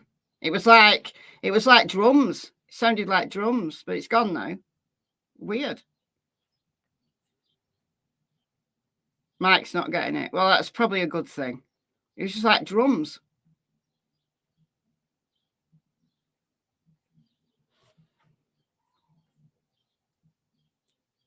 Your son's got an iguana. I've never been a massive reptile fan, honestly. I like them. Don't get me wrong, I like them. But I've never kept them because they're hard work. Jumanji's calling me. Yeah, it's Jumanji. I actually did sound a little bit like the drums in Jumanji. Yeah. And we had Goose. And my ex threw a fit because I got rid of the dogs. Well. Oh, right. This got on my nerves. This angered me. Right. It angered me when Chris came out and said that he got rid of the snakes and he got rid of Sebastian's snake because Sebastian wasn't feeding it. Right. The snake that we've all seen, it's one of the photos of Sebastian. It's one of my favorite photos of him where he's got this big beaming smile and he's like got this python wrapped around him. And the TBI shared that photo. And Chris got rid of it, this snake. And I was angry at Chris. I was angry at Chris for doing that. But it seems that Seth has done exactly the same thing. So if you were angry like I was at Chris getting rid of Sebastian's snake, given how much of an animal lover Sebastian is, this is also a very angry. It made me angry. Sebastian was taking one for a walk and the dog took off after another dog and dragged my son down the sidewalk. All right, look. It's great that you let your kid take your dog for a walk, but don't blame the dog when the kid can't control the dog. Don't blame the dog. I'm sorry, do not blame the dog. You can't say, oh, well, the dog had to go because it dragged Sebastian down the road. Because a dog is a dog. And if they take off and drag a kid down the road with them. Well, don't let your kid take your dog for a walk if they're not strong enough to hold the dog back. You know, unless the dog's like a 3-pound chihuahua or something, a kid's not going to be able to hold a dog back. I mean, like my granddaughter's 10 now. And when she was, when she was 4 or 5, I used to have a Yorkie. Like not a tiny Yorkie, not like one of those teacup ones, but like a decent kind of chunky Yorkie. And she would hold Bella while I took like Tilly and the other dogs. And she was very capable. She's a very capable dog handler. She is now. But even when she was 4 or 5, I let her hold Bella. But I was right there. And Bella was like perfect. She never pulled on a lead. She was non-reactive to dogs. And she was a perfect dog for a child to hold. But I would never have dreamt, even now at 10, I would never have dreamed, given how good a dog handler my granddaughter is, because she's been brought up with dogs, right? I wouldn't let her take a dog for a walk on her own. I wouldn't. So the only person you've got to blame if a dog, takes off after another dog and your kid gets like dragged down the road, like holding on to the dog, like desperately holding on to the dog, the only person you got to blame is yourself. I'm sorry, the only person you've got to blame is yourself, because one, you shouldn't let your kid take a dog for a walk that you know they can't handle if that dog did take off. And two, well, how about training the dog? How about doing that? Now, look, I admit, that's very judgmental, because I know, like Tilly, he's 80 pounds. She's 80 pounds. She's meant to be on a diet. She maybe lost a couple of pounds. And she's great with people. But she's exuberant. So sometimes even I can hold her back. But, she would, if I was a little less strong, she would take me sometimes, because she sees someone she knows across the street, she wants to go to them. All right. So even the best trained dog in the world, you can end up like when Tilly's doing zoomies, she'll knock you over. So the best trained dog in the world is sometimes, unpredictable. But how about not letting your child take a dog for a walk on their own that that child is not capable of holding? Oh, your lad pulls you everywhere, but never the kids. Oh.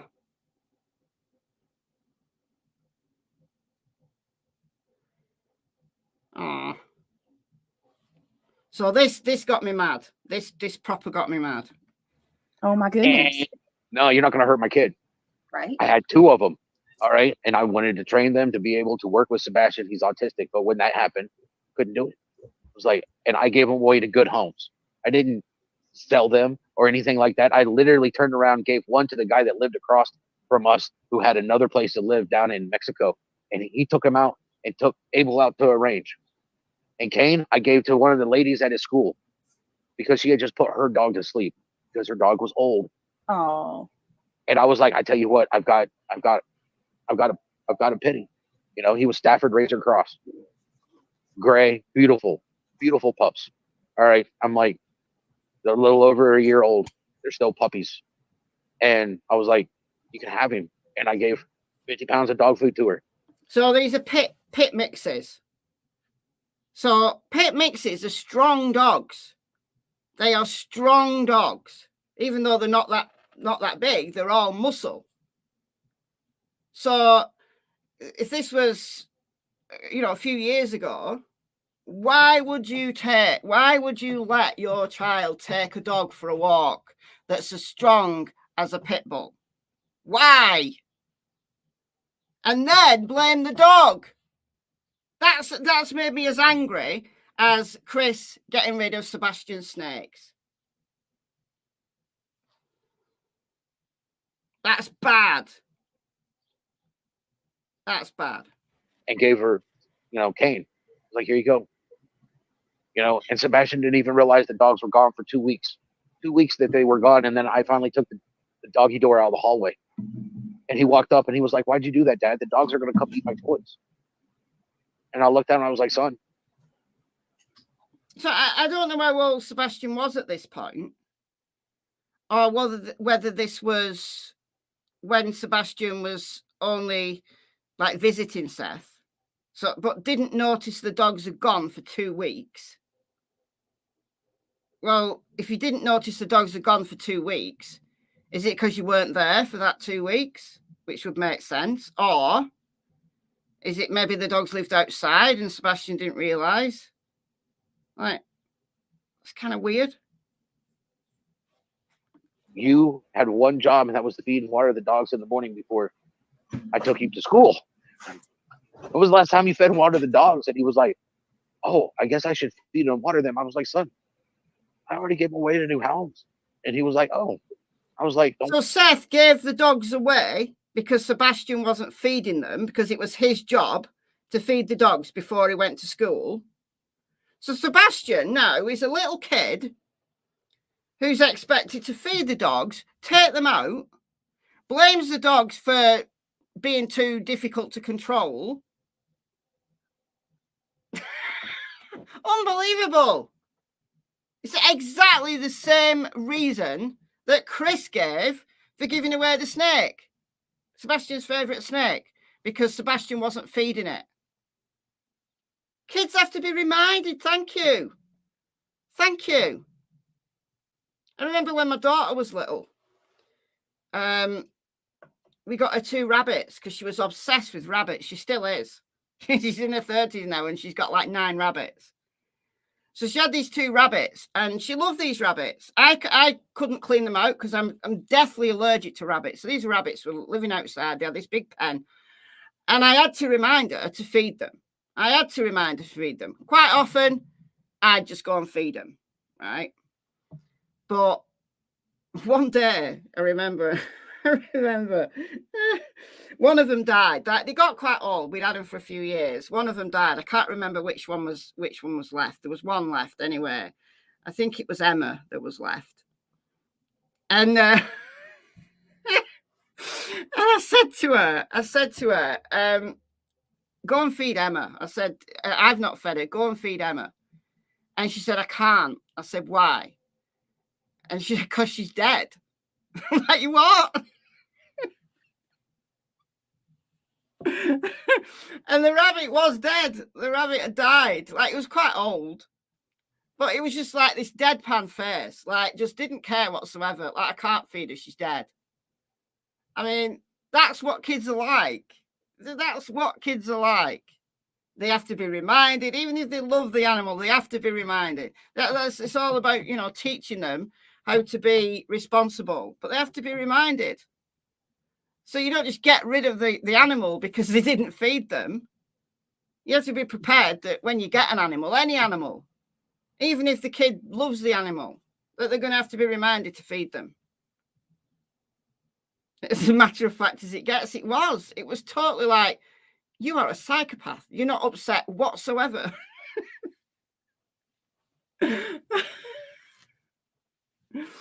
Dear me.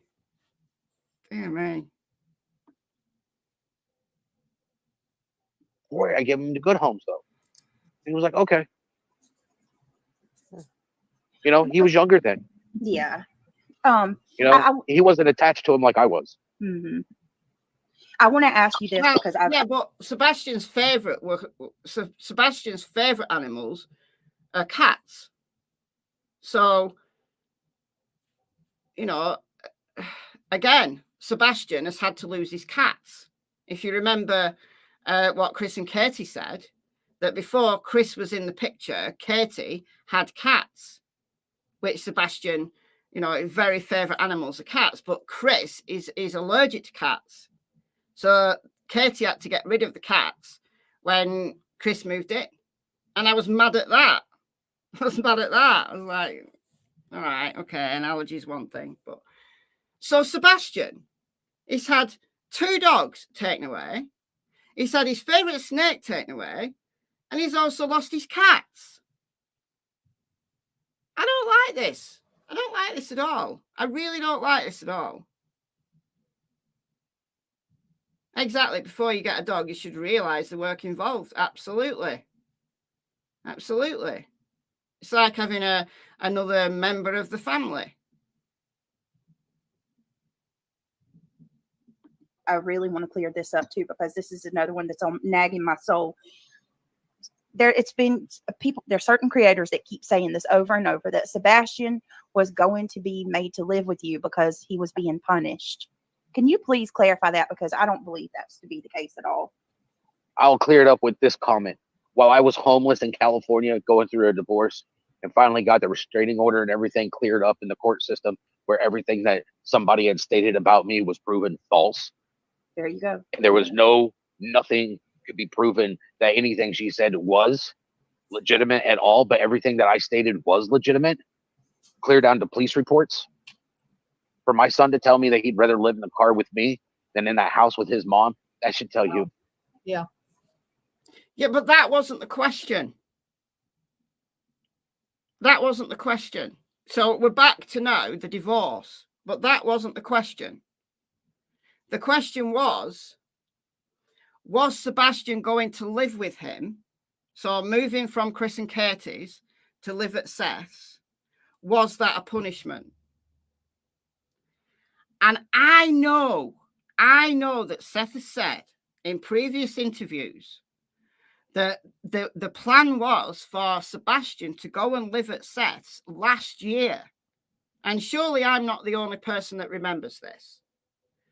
That Sebastian was due to go and live at Seth's last year, but Seth said, no, give him another year to book his ideas up. Do people remember me? Do people remember that? Or is it just me? Because that's exactly what he said early in the case. That's exactly what he said. That it was a punishment for Seth to have him. And he was giving him another year to mend his behavior. So it was like, he's coming to live with me to punish him for his bad behavior. But he answered a completely different question. Thank you, Lorraine, for the $1.99. That's very kind of you. Thank you so much. So other people do remember that. Other people do remember that. Yeah, good. I'm glad.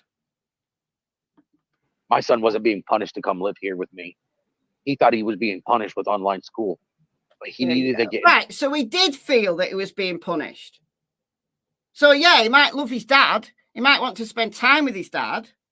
But the whole idea of him going to live with Seth was to do this online school, which categorically he did not want to do.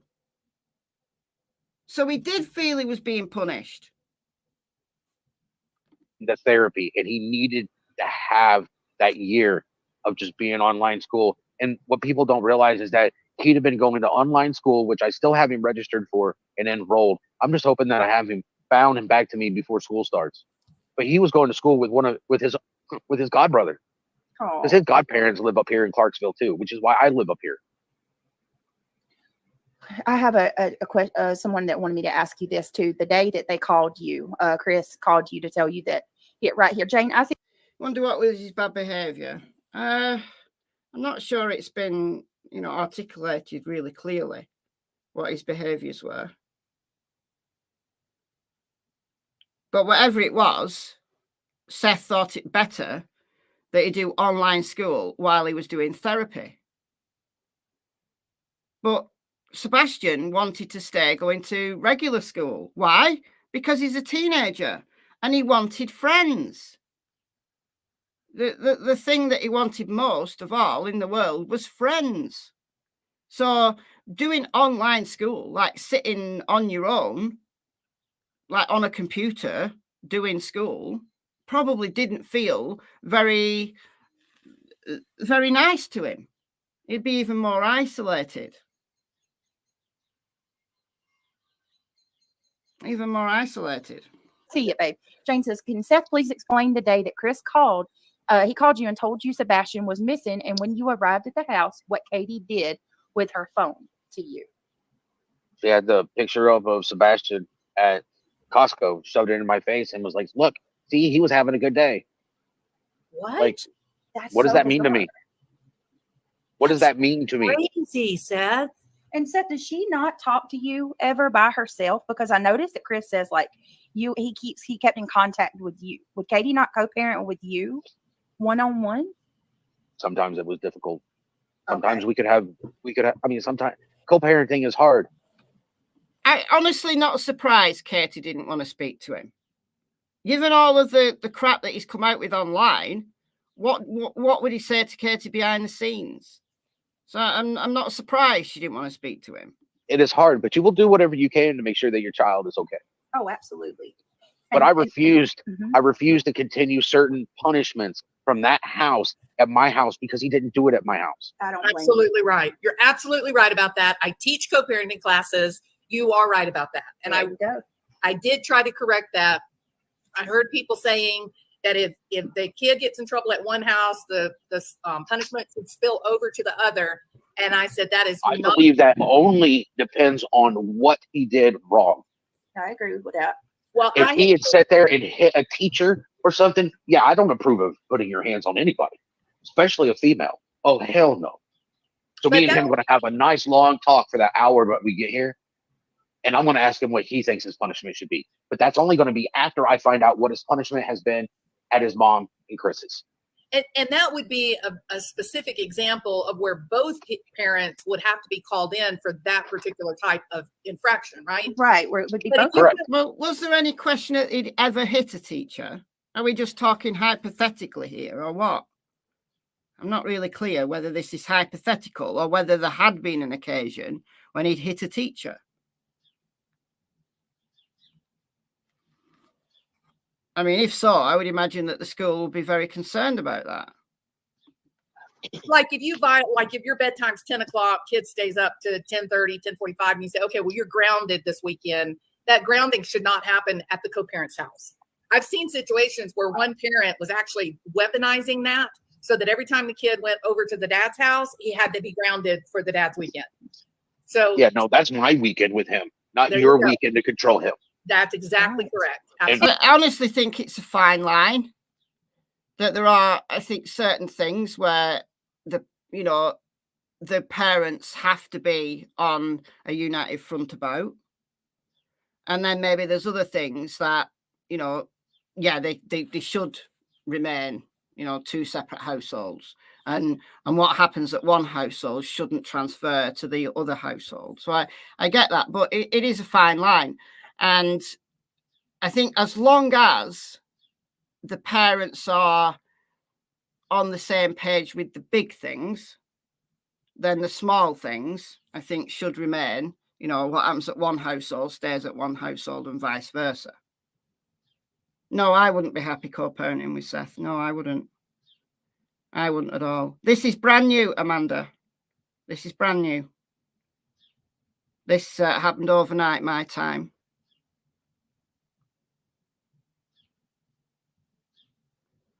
So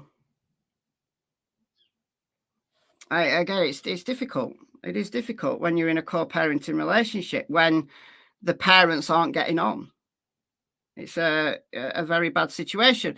And the person in the middle of it all, of course, is Sebastian. So once again, if there's animosity, of course, Sebastian's going to be picking up on that. And one thing you cannot do, one thing you absolutely cannot do, is slag the other parent off in front of that child. I think that is the worst thing you can do. I don't know whether it happened in this case. I have no idea whether it happened in this case. But to badmouth one parent just because you're not getting on with them, or just because they've left you or whatever, badmouthing them in front of the child is very, very destructive to that child. But again, I don't know whether it happened in this case, but I could see it. I could potentially see it happening in this case, especially on Seth's side. And I told Katie a long time ago, when you divorce me, you lose all the protection that I give you. As in, you're no longer my spouse. And yeah, this may sound harsh or rude or whatever, but that also means I don't have to treat you like I would my loved one. Yep. no, that's Because true. No, you don't have to treat your ex like you're the loved one, but you share a child, so therefore you should still treat that person with respect, and you should still be civil with them, especially in front of your child. You can't say, just because you left me, I'm no longer going to protect you and I don't have to be nice to you anymore, because you share a child. When you share a child, you can't just go in your own separate ways and never see each other again. You absolutely can't. So that's a big problem. You can just see how that might transpose to the way that Seth behaved in front of Sebastian. He's a walking red flag. Yeah. It's problematic. It's really problematic. Yeah, remember on the dispatch when law enforcement said Sebastian might have gone to White School? Yeah, White House School. Yeah. I think that's potentially where he was headed, potentially.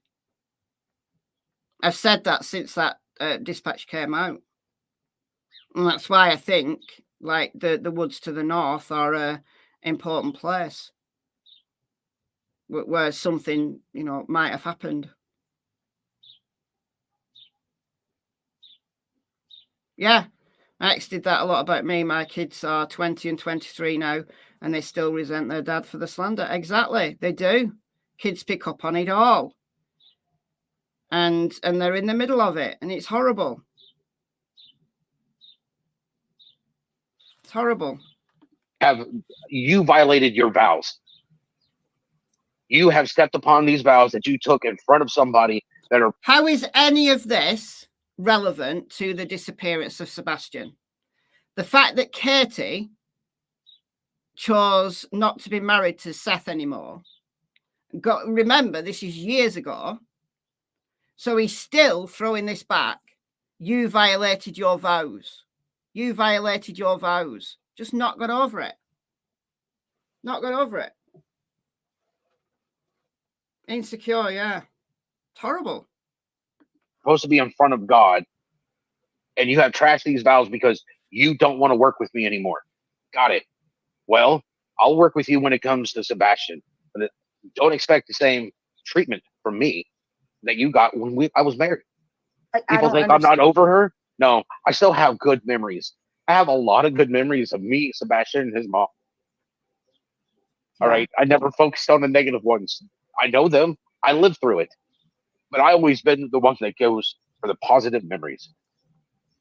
The times that we were fishing on the dock in South Georgia while we're sitting there and I've got a net over Sebastian's rocker because Sebastian's an infant and we're out there fishing at night with him. Oh. Okay. I still remember things that she probably doesn't like to remember. Like I had a pickup truck. I was the only one that was working. We only had one vehicle. And it started raining. And I told her, listen, it's raining outside. We have Seth going for the sympathy vote. He is. He hasn't gotten over it. Absolutely. He hasn't gotten over it. And none of this is relevant to Sebastian's disappearance. None of it. Like the good memories, he's reciting these good memories of Katie. And she doesn't want to be with him anymore. She left it. She doesn't want to be with him anymore. Can you imagine why? Can you imagine why? Given what the little we've seen, he just has not moved on. It's a problem. He needs therapy. If he's not having therapy already, he needs it. He absolutely needs it. And going on YouTube, spilling his guts and being angry is completely counterproductive to anything whatsoever. Always steers the conversation to Katie. He does. And for somebody who supposedly, hates her, well, he spends a long time talking about her, living in the past. Yeah, he is. He is. He is. Kid, you're gonna have to ride in the back. You can't drive a stick shift. If you could drive a stick, I'll ride in the back, but she couldn't drive a standard. Yeah. And it's like, I can't take Sebastian home and come back and pick you up. There's nobody at the house. I'm not leaving him. I mean, let's be, common sense here. One of us has to ride in the back. Well, right after that, she got online and she was like, I found us a new truck. All right, that's cool. I still miss my little Toyota. I remember taking her to the DMV to get her driver's license for the first time. Oh, this is creepy. I'm going to say this is creepy. Okay. I didn't groom this lady. I get so tired of that. Yeah, that's this lady awful. she did not have the opportunities that children should have because of her father and the mistakes that her mother made and the mistakes that her father made. She didn't get the opportunity. But as her husband, I was damned she's going to get these opportunities. I helped her buy her first car. Spray my wrist, changing the brake pads on her.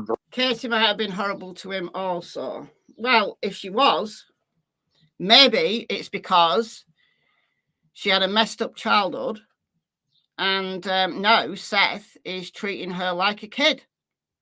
Taking her to get her driver's license, buying her first car. It's like what a dad does, isn't it? Weird. Just a bit weird. I'm sorry if Seth's still in the room. It's just a bit weird. She was 18 when she got pregnant with Sebastian. Supposedly, there'd been pregnancies before that. That's just a rumor, however. That's just a rumor. But at 18, she was pregnant with Sebastian, and he's 10 years older than her. So, yeah, it's not illegal, but it's just a little bit weird, given Katie's vulnerabilities and the life she had. She was probably looking, maybe, perhaps, for an older man as a father figure. And maybe as she grew up and she, she became a woman, she was no longer totally dependent on him. And maybe he didn't like that. Maybe he didn't like that. Heard Seth say Katie aborted his children. So have I. I've heard it as well. But maybe that was just another thing to throw at Katie. Yeah, Seth thinks he owns Katie. There you go. That's what I'm saying. Maybe Katie was growing up into a woman with her own mind. And maybe he didn't like that. Just saying. First vehicle. People will make trash up because Absolutely. they're trashing people. You're right about that. And then they're going to get butthurt when they get a cease and desist because they're talking garbage and they're making me look bad, which I don't need any. Oh, they're making him look bad. Oh, you're making yourself look bad, Seth. No one can make you look bad if you don't go and put all sorts of crap online. People can't make you look bad. They're using your own words.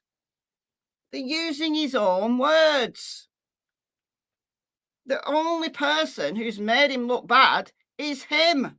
I'm sorry. It's shameful. Anybody to help me do that. Thank you. Well, I think calling somebody a predator, yes, that's more than talking shit. That's a crime. They can't do that. Yeah, but some of the people who've got the cease and desist have never called Seth a predator. Like Chloe, the PI, she's never called Seth a predator. She's been trying to find Sebastian day after day, completely free of charge. Yeah. So when I thought about that, I said, well, maybe that explains the cease and desist letters. I wouldn't let anybody say things like that. When there's a YouTubers out there claiming that they made $20,000 off of my son. Oh my God. Okay, that's gross. That is gross.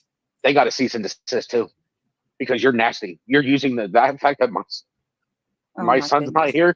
and telling people you make 20. I don't know who it is who's made 20K, if that's even true. But I can tell you that is some doing. If you've made 20K off YouTube in 3 months, that is some going. Some going. Even if you're doing 5-hour lives every single day, that is some going. Thank you, Aussie Trisha, for the $7.99 Australian dollars. Thank you so much. Very kind of you. Pascal might. Oh, I don't know. I can tell you I've made a tiny fraction of that in the last 3 months. Would I like to have made 20K on YouTube over the last 3 months? Of course I would. Who wouldn't? But you know, if you're on YouTube and you have a monetized channel, then you're gonna make money. You are. But 20K is a lot. So I don't know who it is. I don't know who it is who's made this money. $20,000? You're pretty nasty. When a YouTube that is literally here in Tennessee sits there and asks me about handguns, and I give him my personal opinion of what he should be looking for because of the performance, and he wants to talk about how much. So this is T-Rev, right? He's talking about now T-Rev, the gun. So he's because I didn't talk about it because I didn't know whether it was true what T-Rev came out and said. I didn't know whether it was true, but Seth has now clarified that what T-Rev said was actually true. Keep listening. Money he has, and I said, well, while you're at it, if you're making that much, why don't you buy 2 and give me 1? So there you go. That's what he said. No, it's not illegal to make money, and you can't send someone a cease and desist because they've made money on YouTube. and Seth has made more money on social media in the last 3 months. He's had a GoFundMe that's earned over 25K. So the person who's made the money, who's made the most money over Sebastian's disappearance is actually Seth. So he can't criticize anybody for making money on YouTube. Nobody can.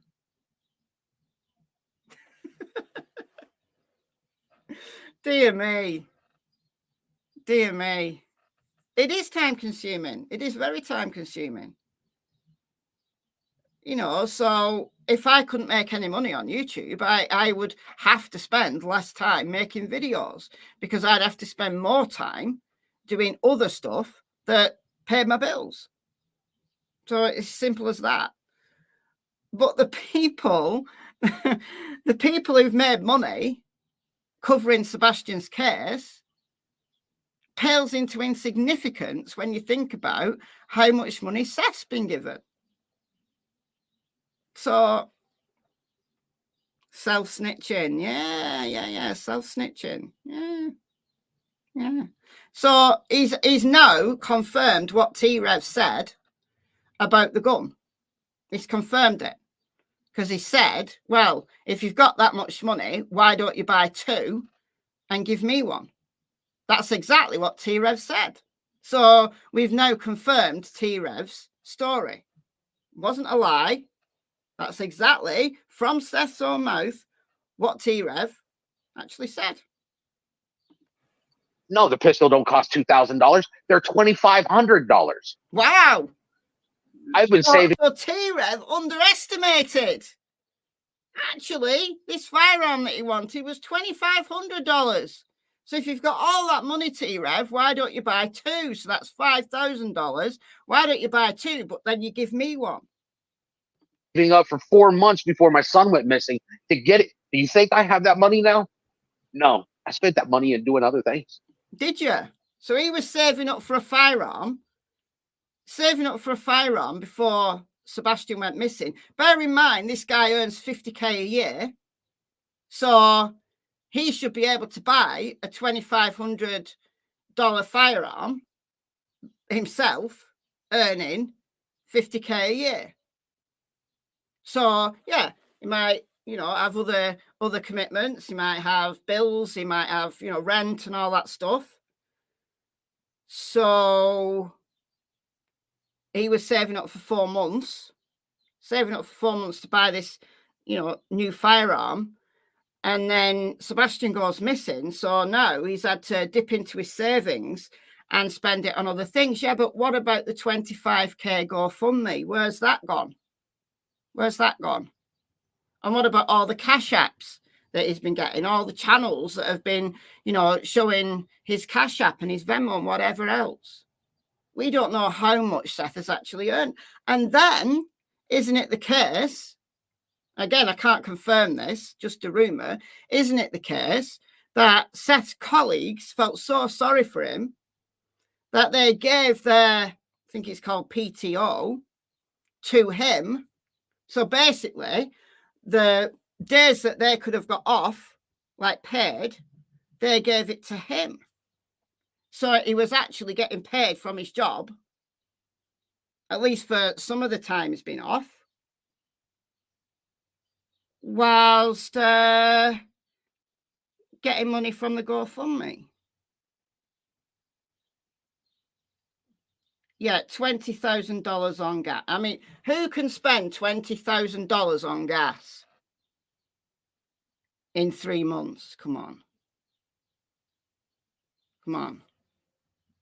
Right. Dude, did I want it? I sure did. That was going to be a birthday present from me to me. Now I just want to find my son. I get it. I don't give a fuck about present. I give a fuck about being able to hold my baby boy. Hold on a minute. I want to clarify. My heart goes out to him.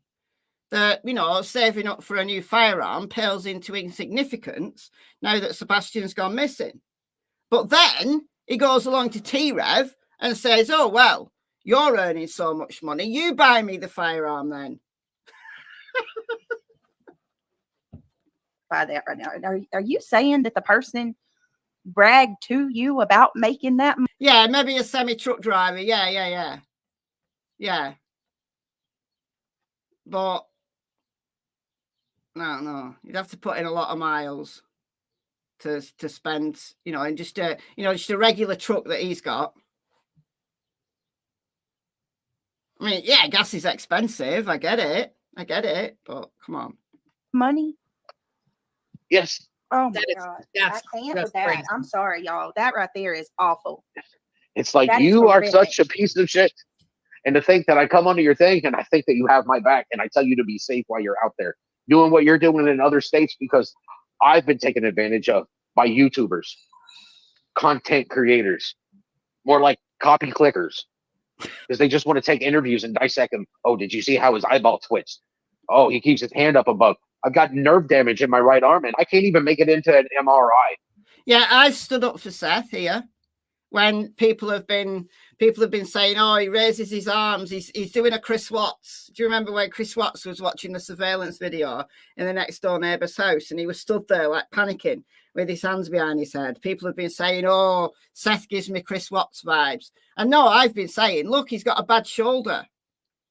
Like, I've got a bad back. I've got 2 collapsed discs in the bottom of my spine. And I know it's when I sit down and then when I stand up, like the pain, like you just feel the way that it's all seized up.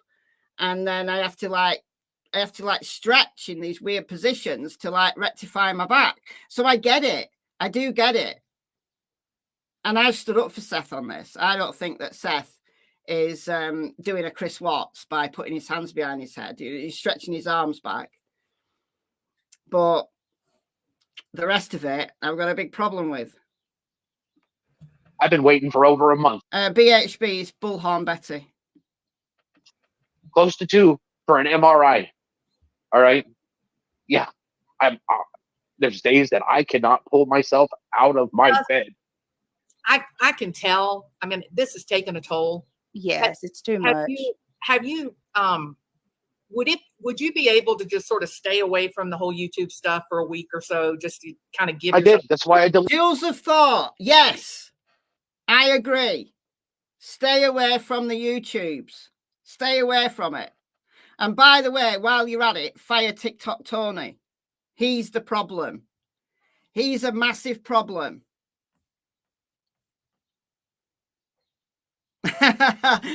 Granny's watching. No, I bet you won't be so kind. I try to be fair. Look, I try to be fair. This man has angered me. This interview has angered me. But there are parts where I do feel sorry for it. I do genuinely believe he is gutted over Sebastian being missing. I do believe it. I don't believe he's had anything to do with it. I do believe that he's gutted. He's at the end. He's at the end of his tether. But he's his own worst enemy. Time and time and time again, his own worst enemy. Poor me, exactly. He instigates the anger, like Chris did in the early days. Chris learned not to try to answer everybody's questions because it just gets twisted. And it's good that Chris has realised and he stays away. You know, he doesn't come online very much at all. And when he does, he's very calm. And he's very, you know, his interviews are useful. Like he's willing to answer questions in a non-confrontational way, and it's useful. But this anger, however much I feel sorry for him for losing Sebastian and missing him, I can't excuse any of this. I can't excuse it. Now we're nearly at the end of his time here. But there's some more minutes to go, so keep watching because it gets even worse. It gets worse. Deleted my account. I deleted my account. I couldn't even watch any music or anything. Thank God I'm old enough that I still have CDs. Yeah. Bless your heart. It's not good for anybody. It's not, especially, listen. You can watch YouTube without having an account. You can watch YouTube without being signed into Google. So I don't know what he's talking about there. I, as a creator myself, I've said this before you've been on my panel, and I'll say it again. When it comes to Can't get any worse. Oh yeah. Cases with missing children or tragedies or anything like that, this place is a cesspool. It is for families. It's horrible. What they're doing to you, what's happened to many others. It's absolutely gross. You know what? It is gross, but you know what? When you get people that are paying people to continue to do it, where is it? I mean, really, you can't blame them. People want to pay for the drama. They're like, this is better than, cable TV. It's sad. And it's like, so the only difference is this is real life. This isn't Law and Order. This is literally somebody's life. Well, Seth, I mean, Yes, it is real life. This is Seth's real life. But Seth seems to be doing everything he can to give people a bunch of crap to talk about. He's his own worst enemy. Yeah, March the 3rd, he was already telling YouTubers about Sebastian's essay and throwing shade on Chris and Katie behind the scenes. He used YouTubers to push his narrative. Thank you. Yes, absolutely. Absolutely. Seth, I'm ashamed. I'm ashamed for him. I am. It's shameful what he's done. However much I feel sorry for him for his son being missing, all the stuff that he's getting now, all of the hate he's getting now is his own doing. It really is. Oh, on mainstream TV, the reality TV shows, people flock to that, right? I don't have TV. I had Netflix. That's about it. Now I don't even have that. I actually haven't had a TV subscription. I stopped watching TV when my doctor told me you need to stop watching the news. Because the news is affecting your health. Wow. I didn't catch that the first time I heard it. So why would the news affect your health so much? I mean, yeah, the news is, sometimes it's horrible, the news, that's what the news is about, but you need to stop watching the news, which means he must have a very precarious mental health. So no, he absolutely should stay off YouTube. So whatever the news was doing to him, well, YouTube is doing it 10 times more. Hipper news. Hipper news. And that was back in 2011. Yes. And I was like, I tell you what, that's $120 that can be put towards something else. Absolutely agree. But the reality TV where they take a group of people who don't know each other, put them in a house together, and then they add a bunch of alcohol, and then they film and watch as these people just go through their days fighting and being ugly. There's a certain element of our population today that they like. And I think, my opinion, you get a lot of that with some of these channels where there's drama all the time. And that one particular channel that, you know, she's got it for Christopher Proudfoot, that they do seem to really like, you know, enjoy that type of banner. And oh, it's awful. It is. Yeah, but look, there's as many channels, there's more channels, I think, that have hounded Chris and Katie than there ever has been that have said negative things about Seth. There really is. If Chris and Katie had done anything like Seth has done, anything close to what Seth is currently doing, they'd have been crucified. They've already been crucified. But the stuff that Seth has put out, the stuff that Seth is still doing, is way beyond anything that Chris has said. Way beyond. And the stuff Chris has said that I do not like. Seriously, do not like. And yet again, I will say I don't believe any of the parents have anything to do with Sebastian going missing. Not directly anyway.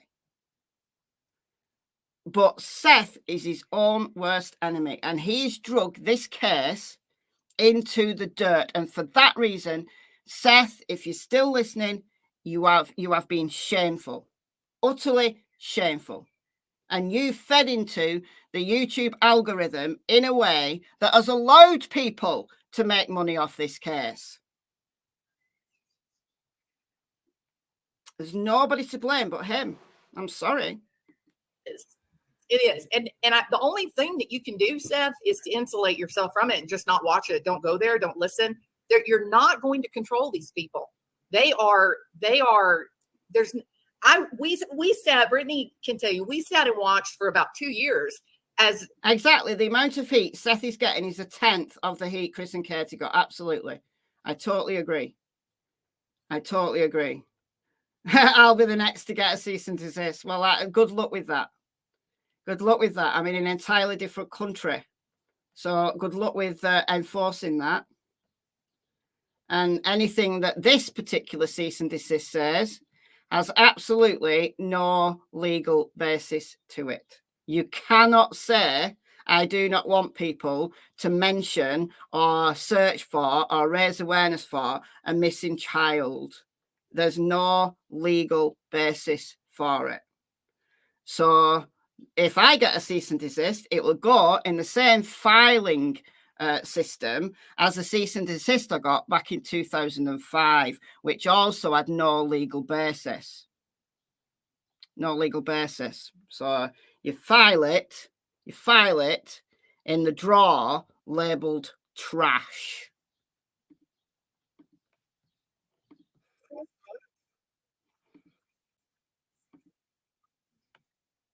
The audio's gone again, hasn't it? I can tell the audio's gone again. 1 second.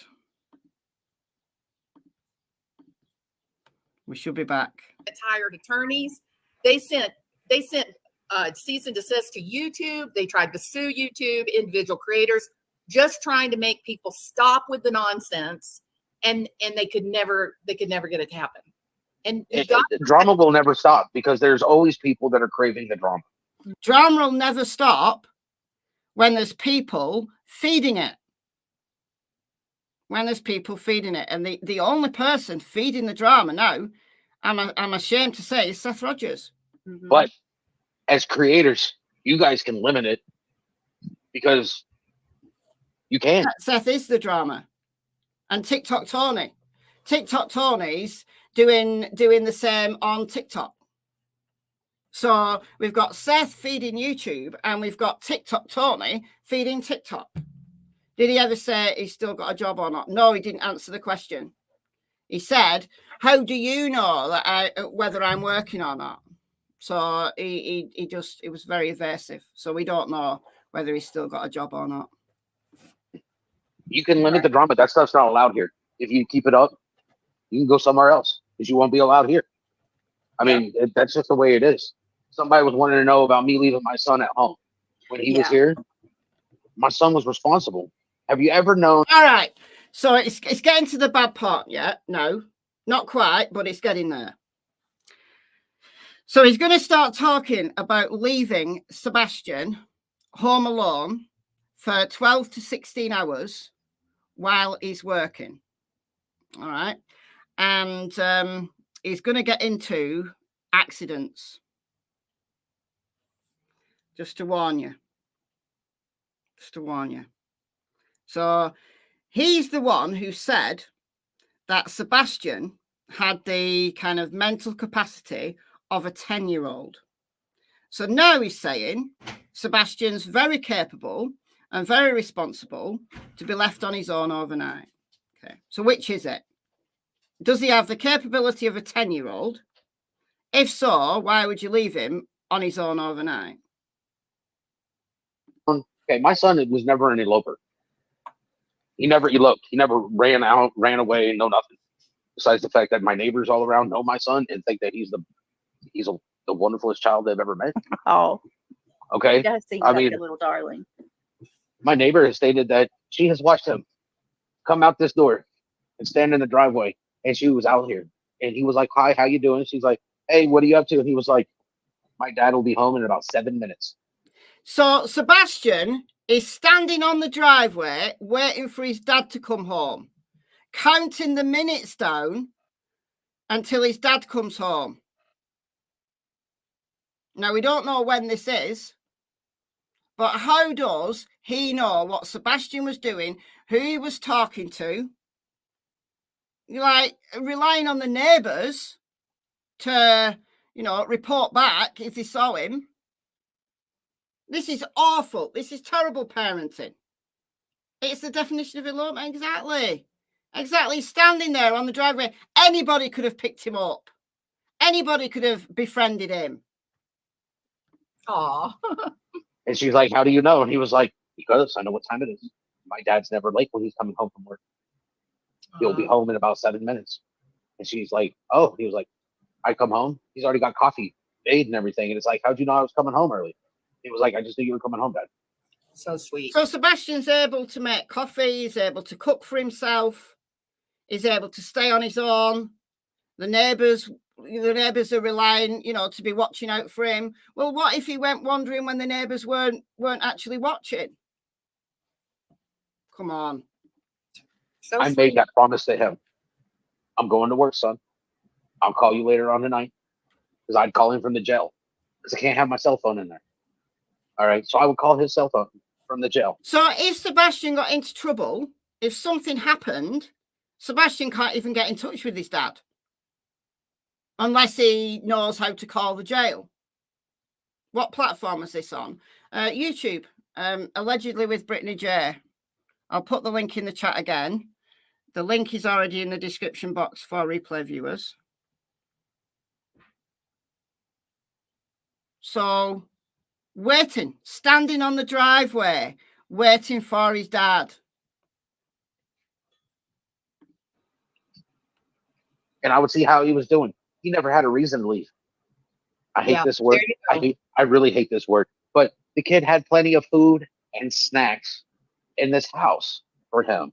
All right. And when I say snacks, I'm talking about he's got yogurt cups, fruit cups, everything in the fridge, carrots, celery, peanut butter. Boy knows how to cook. Does he, Hot Pockets, burritos, you name it, in the freezer because he knows how to use the microwave. And then if I was here, he would cook on the stove. Great. So he can cook for himself. So where's this young man with a mind of a 10-year-old. If he can stay on his own overnight while Seth's working, if he can cook for himself, well, he doesn't have the mind of a 10-year-old, does he? Surely. And he's no idea what Sebastian's doing. All night. Left on his own all night. Yeah, snacks don't keep a child safe. Might keep him fed. It might be the reason why Katie has said that, you know, when he's there, he gets up in the night for snacks. Well, maybe it's because he's used to doing it at his dad's. And maybe he gets bored, so he gets some snacks, and maybe he goes online and talks to people. It's not surprising that law enforcement have kept Sebastian's tech, because it's very likely that he was talking to unsavoury people. Whether any of those are responsible for his disappearance remains to be seen. But it's very likely that he was, bored and talking to anybody that he could find. Come on. Because that's what I was teaching him to do. I was teaching him to be independent for himself. Wow. And that's great. Teaching your kid to be independent is great. Leaving them alone all night. And bear in mind that, come end of school, he would be living there full time. Seth would be working full time, and Sebastian would be on his own every night that Seth was working.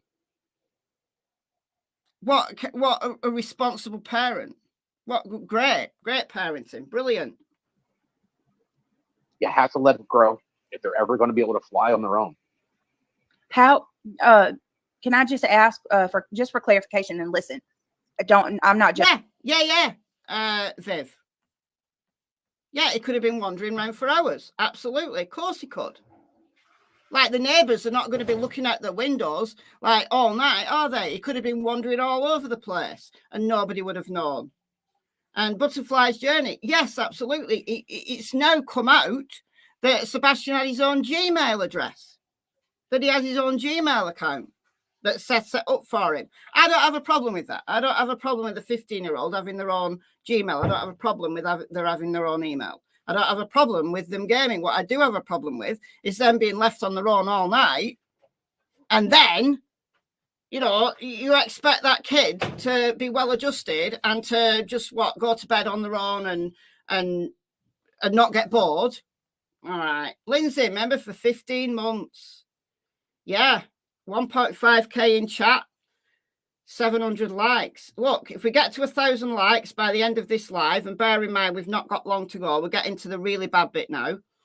I'll give 20 memberships away if we can get to 1,000 likes by the end. Judging you at all, because I think you love your son, and there's no doubt in my mind. I don't question it.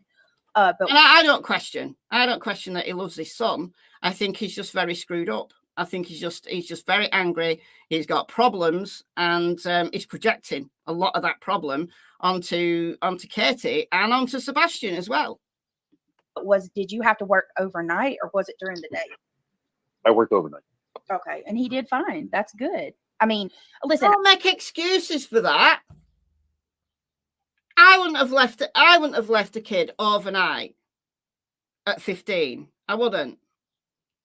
Leave him in the day, like for a short space of time at 15, but not overnight, and certainly not on a regular basis, and just expect them to be fine with that.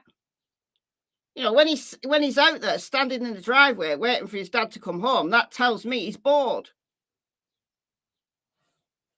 I have a child on the spectrum, and something I can tell y'all about him. Sebastian was 15. They're perfectionists. Was Sebastian a perfectionist? Do you have to do things? No, I wouldn't leave a dog overnight. No, I wouldn't. Like, if I left a dog overnight, I'd want somebody to come in like late at night, and then I'd want someone to come in early in the morning. I certainly couldn't leave a kid overnight. Unless it was a massive emergency. If it's a massive emergency, that's different. But not on a regular basis, no. Was this a paid interview, do we know? Apparently not, he just jumped on. Apparently he doesn't get paid for interviews. 17 before your parents even left you on their own to go out for a meal. Oh no, my parents would leave me. Maybe I was 14 and they'd leave me, like they'd go out for an evening, like they'd go out for a meal in the evening and then come back. But I think I was probably 16 before they left me overnight. And then I was out all night. You know, it wasn't safe. The stuff I was doing wasn't safe. I never got into any problems, but that was probably more luck than circumstance. The right way and, you know, very punctual. I'm just curious. Not really following the question, but Sebastian. Exactly, A.F. Pennington. Sounds like Sebastian was lonely. Yes, he was. Like Katie said, right in one of the very early interviews, that the thing he wanted most of all was friends. You know, he had difficulty making friends. So can you imagine the prospect of Sebastian going living with Seth full time? So he knew full well he'd be left on his own every night his dad was working. He'd be on his own from like 7 at night till 7 in the morning. And also there's traveling time. Like he was on 12-hour shifts, but it'd take him like travel time to get to work, travel time to come back. Sometimes he'd have to stay over. So it'd be more like 16 hours rather than 12 hours. So sometimes he didn't get home on time. And then Sebastian had the prospect of doing online school. So sitting there on a computer all day, Seth would have to sleep sometimes. So he'd be on his own practically the whole day and the whole night. Imagine the prospect of that to a young man who was already lonely, who was already struggling to keep friends. Sebastian did what Sebastian knew he needed to do. Right. So usually when, you know, a lot, I don't want to say that because it's not fair, but in the cases I'll tell you what, I'd come home and his bed ain't made. Did he make his bed like he was supposed to? No. I come home and be like, Sebastian, did you brush your teeth last night before you went to bed? I'm going to take that as a no. Go brush your teeth. It's a typical teenager. Yeah, he's a teenager. He's going to rebel. Welcome to being, you know, a parent. I don't think not making your bed or forgetting to brush your teeth is rebellion. I think that's just a typical teenager. That's not rebellion. Parent of a teenager. Certain things you have to do. Certain things you just look over. Certain things you have to remind them of. All right. Well, it was just that. I was happy if he made sure that his room was maintained. There you go. He knew how to wash his own laundry. Oh, that's you know, when he was having accidents. All right. All right, guys. It's coming up now. It's coming up now. He didn't get in trouble for having the accident. He got in trouble for not cleaning it up. There you go. Guaranteed this is when he was like 11 and 12, because we were getting to the point where he didn't have accidents at my house. He didn't need to wear a pull-up. He didn't have to, you know, he was here for 2 weeks at one point in time. I think he had an accident. He didn't make it to the toilet in time. Not he was sitting there and just peed himself like, oh, I peed myself. No, he didn't make it there in time, and he peed himself trying to get his little thing out so that he could sit there and pee in the toilet. Trying to get his little thing out. He peed himself while trying to get his little thing out. Way to go, Seth. Way to go. Imagine Sebastian comes home and all of his parents have talked about the fact that he wears pull-ups, the fact that he has accidents, the fact that, he didn't get it out in time and he peed himself. Come on now. All right. Okay. And I looked at him and I was like, okay, you're not in trouble for that. But what you do need to do is you now need to take a shower and you need to go ahead and start a little laundry when you're done. Because you got it on you. You got pee on you, son. It's urine. You don't want to smell like that. It's not good for your skin. Hot shower, clean yourself up, start a load of laundry. If he had an accident in the bed, because he was also getting to that age as well, the last time he had an accident, I don't think he peed himself. Does this need to be online? Does this need to be online? How utterly humiliating if Sebastian ever hears this. Seriously, this man has no filter whatsoever. Well, I want to tell you. He's the boy. And I was like, hey, your clothes are wet. So I need you to go ahead and get up. He was like, but Dad, I didn't pee myself. I was like, son, I'm not asking you what happened. I'm telling you, I need you to get up. I need you to strip your bed. We need to go ahead and get that stuff ready for the washer. And I need you to just go take a shower. And he would do it and all is fine, right? I mean, but and then afterwards, he took a shower, put the laundry in, started the washer, washed that. We Lysol the bed to make sure, like we do any other time we're doing linens. And he made his bed, and there was no more conversation about it. Yeah, that's fine. You know, no more conversation about it, except when your dad comes online and tells the whole world an embarrassing story about you. Just because Sebastian's missing doesn't mean to say that people shouldn't keep the things that teenage boys do.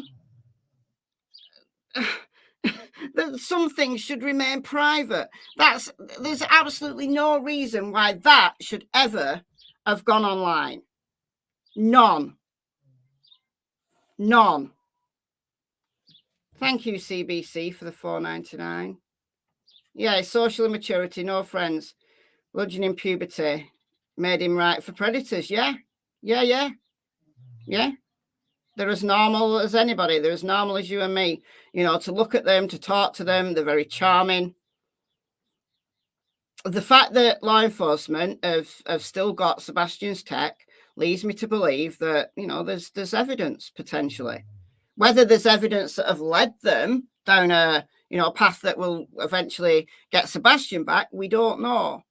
But the point is, none of what Seth has talked about here in the 50 minutes that he's been on has been positive in so much as, you know, answered questions about Sebastian's disappearance, about, you know, where he might have gone. All of it has been about him, about Seth. All of it has been either to demean Katie or to talk about Sebastian in a way as if he's never going to hear this because he's never going to come home. You know, Seth has no filter. And for that reason, that's why I said I am shamed. I am shamed that Seth has done this to Sebastian. However much he loves him, he absolutely does not realize that the things he says are very, very harmful. The internet is forever. And Sebastian could well come home, and the only person who spread Sebastian's most intimate details are Seth. No one else has done that. Seth's done that. Yeah. So I don't understand why there would be more conversation. It happened. It's in the past. We clean ourselves up. We take care of what happened, and we move on. Thank you, Barbie, for the $4.99. Thank you so much. Well, I guess that's why I struggle, because you said he did so well. You know, I don't understand why he had to wear, you know, I don't know what to call them, but they made him wear them 24/7 at their house. It just seemed. Hey, can I say something real quick? Oh, absolutely. This is for Jenny B. So Seth's done now, right? He completely changes the conversation. Like, he's demeaned, he's embarrassed Sebastian. Now he's now wants to respond to people in the chat. D-Rev isn't the person that made $20,000. Oh, okay. He's Okay. like, he can't see how bad his behavior is. He can't see it. And now he wants to go back into the petty YouTube drama of who made $20,000. Like, drops bombshells like that are totally demeaning for a teenage boy. He seems completely oblivious to the fact that it is. And now we've got him going back to the petty YouTube drama. If there's anybody at all that is creating the drama online, the only person who's doing it is him. The only person to blame is him. Gypsy Trails, thank you for the $4.99. Maybe that's why Katie didn't just barge into his room. Yeah. She said, I don't go to his room for privacy. Exactly. She got crucified for it. When Sebastian is a teenage boy, he's hormonal, he's going through puberty. Katie was respectful of that, got crucified for it because, you know, people are assuming that Sebastian is a little kid. No, Sebastian's not a little kid. He's a young man. And unfortunately, it's his dad who's not respecting his privacy. Okay. T-Rev told me how much he made in 1 month. I haven't stated how much he made in 1 month. But some of the stuff that came out of his mouth to me after being quote unquote my brother, as he has stated, the fact is that he did this to himself. And he continues to sit there and do what he did. I do not have a problem with people getting $10, $5, super chats, whatever, because I know that that's what you're doing. But if you're spreading my son's case in a positive manner, instead of talking. Well, I wish Seth was, raising awareness for his son's case in a positive manner, because he's descended into, he's made the case into a circus. Emily, member for 31 months. Oh, you're one of the mega OGs. Seth, you don't own YouTube, yeah. About him, because you guys don't know him. You guys don't really know me. But if you're going to sit there and talk down about my son or talk down to me, you're with the drama. I can't have it. So Jenny P, know what I'm talking about. And if I'm a sad ass individual, what's that make you for not knowing what I'm speaking about? See, that's part of the drama, Jenny. Yeah, that's, you don't know who I'm speaking about. I haven't stated everybody that I sent a cease and desist to. I sent it to 6 people. And Jenny P, who are you to say to someone who's lost their child, their child is gone? Who the hell do you think you are calling them a sad ass person? I can't even imagine a world like that. Nope. Well, I'm sorry, Seth is a sad ass person. Not because his son's missing, but because he spreads drama and because he's spreading his son's most intimate details to everybody online. You tried to put yourself in his shoes for about 2 seconds. I can't even imagine the panic that a person would have, not knowing where their child is and just trying anything to try to figure out even what direction to go in. What does that mean, you sad ass individual? You are reflecting yourself to be a sad ass individual. I'm done, Brittany. Sorry. No, tell it. That mods, I want zero tolerance for tonight, because that right there. I tell my mods to and let's still have freedom of speech, but not like that. That shit ain't okay at all.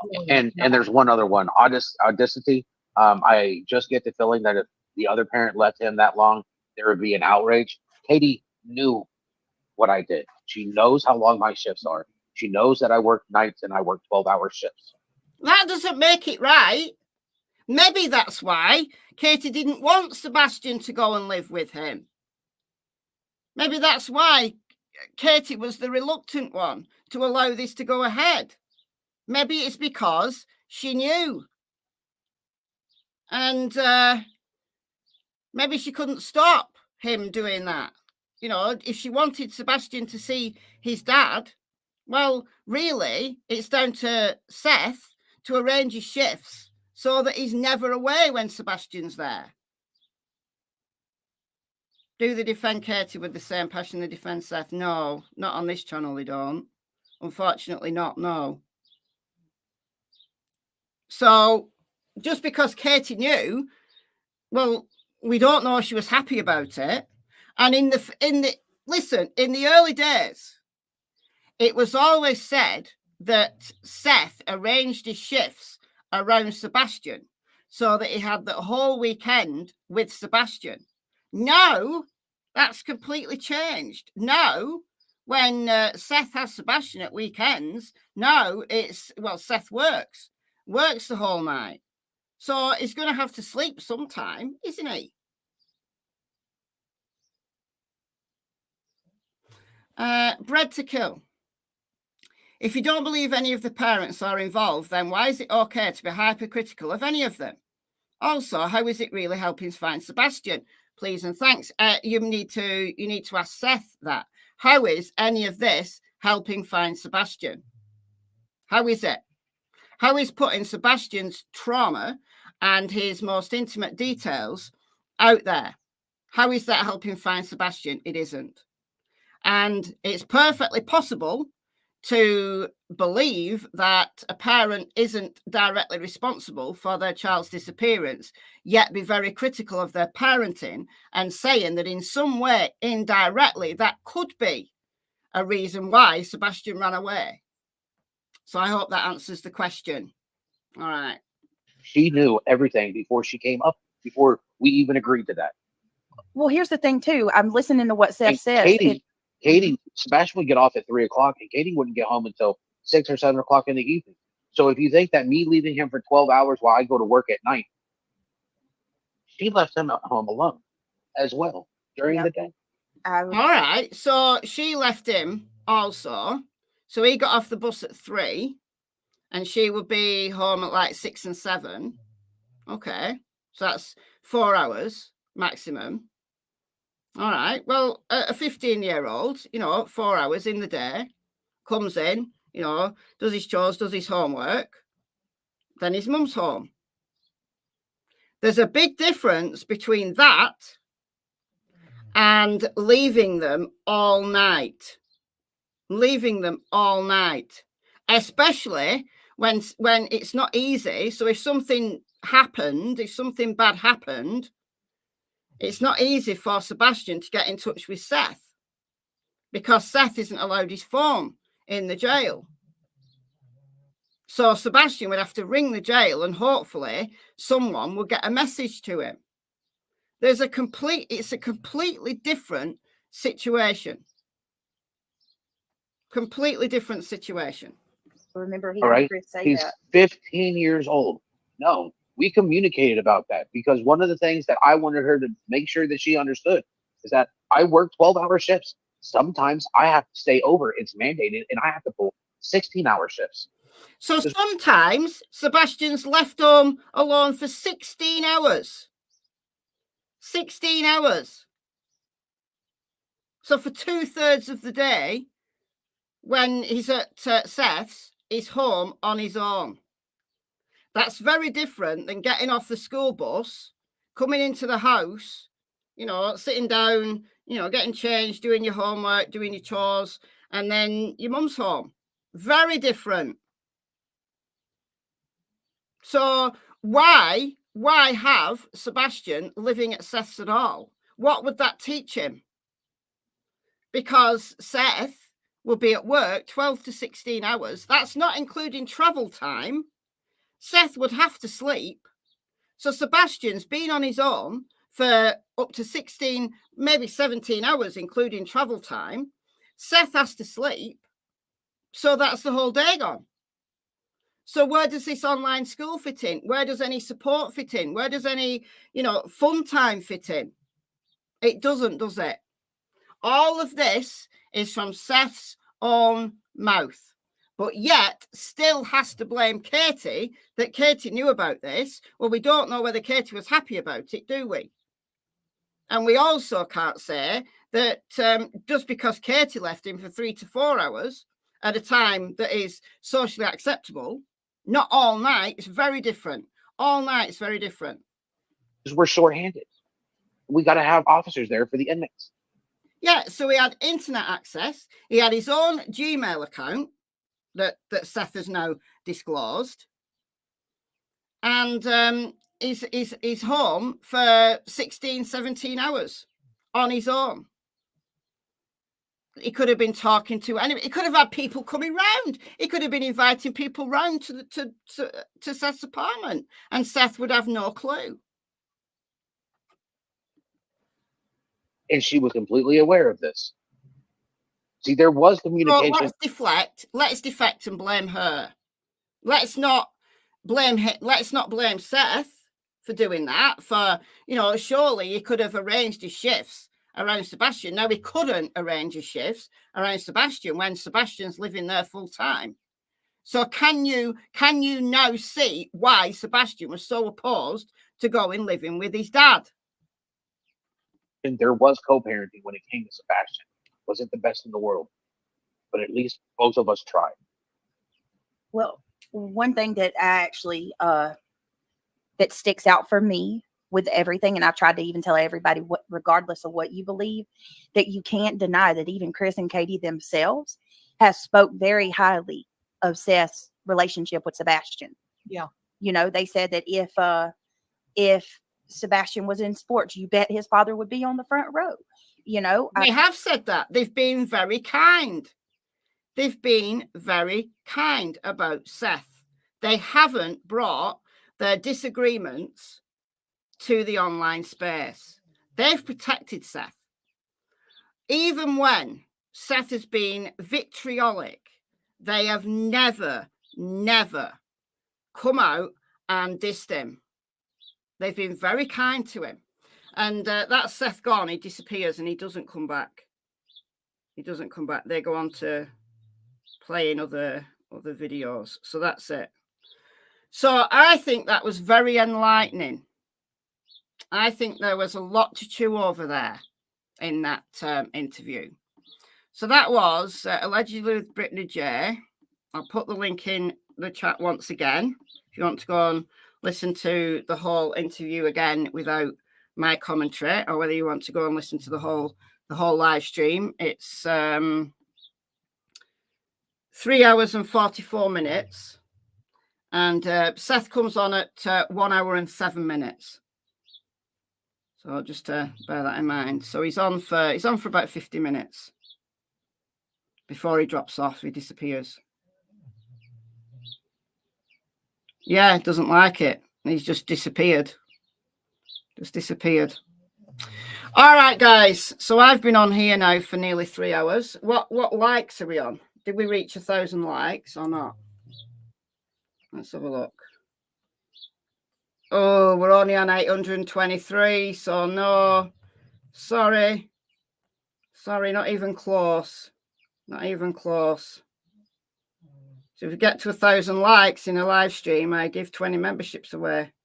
But we've not got close. If we were close, if we were, let's say 970, 980, something like that, I might have changed. I might have given it, giving you the benefit of the doubt, but no. So I'm going to go. Been on here for 3 hours. I need to go and stretch my back out. Very enlightening. Lot to chew over there. So yeah, go and listen to that again, because I listened to. Well, that's the second time I've heard it, and I got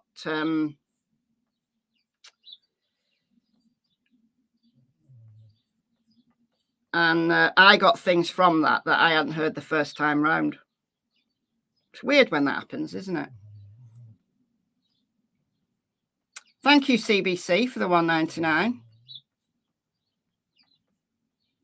Thank you so much. Toodles.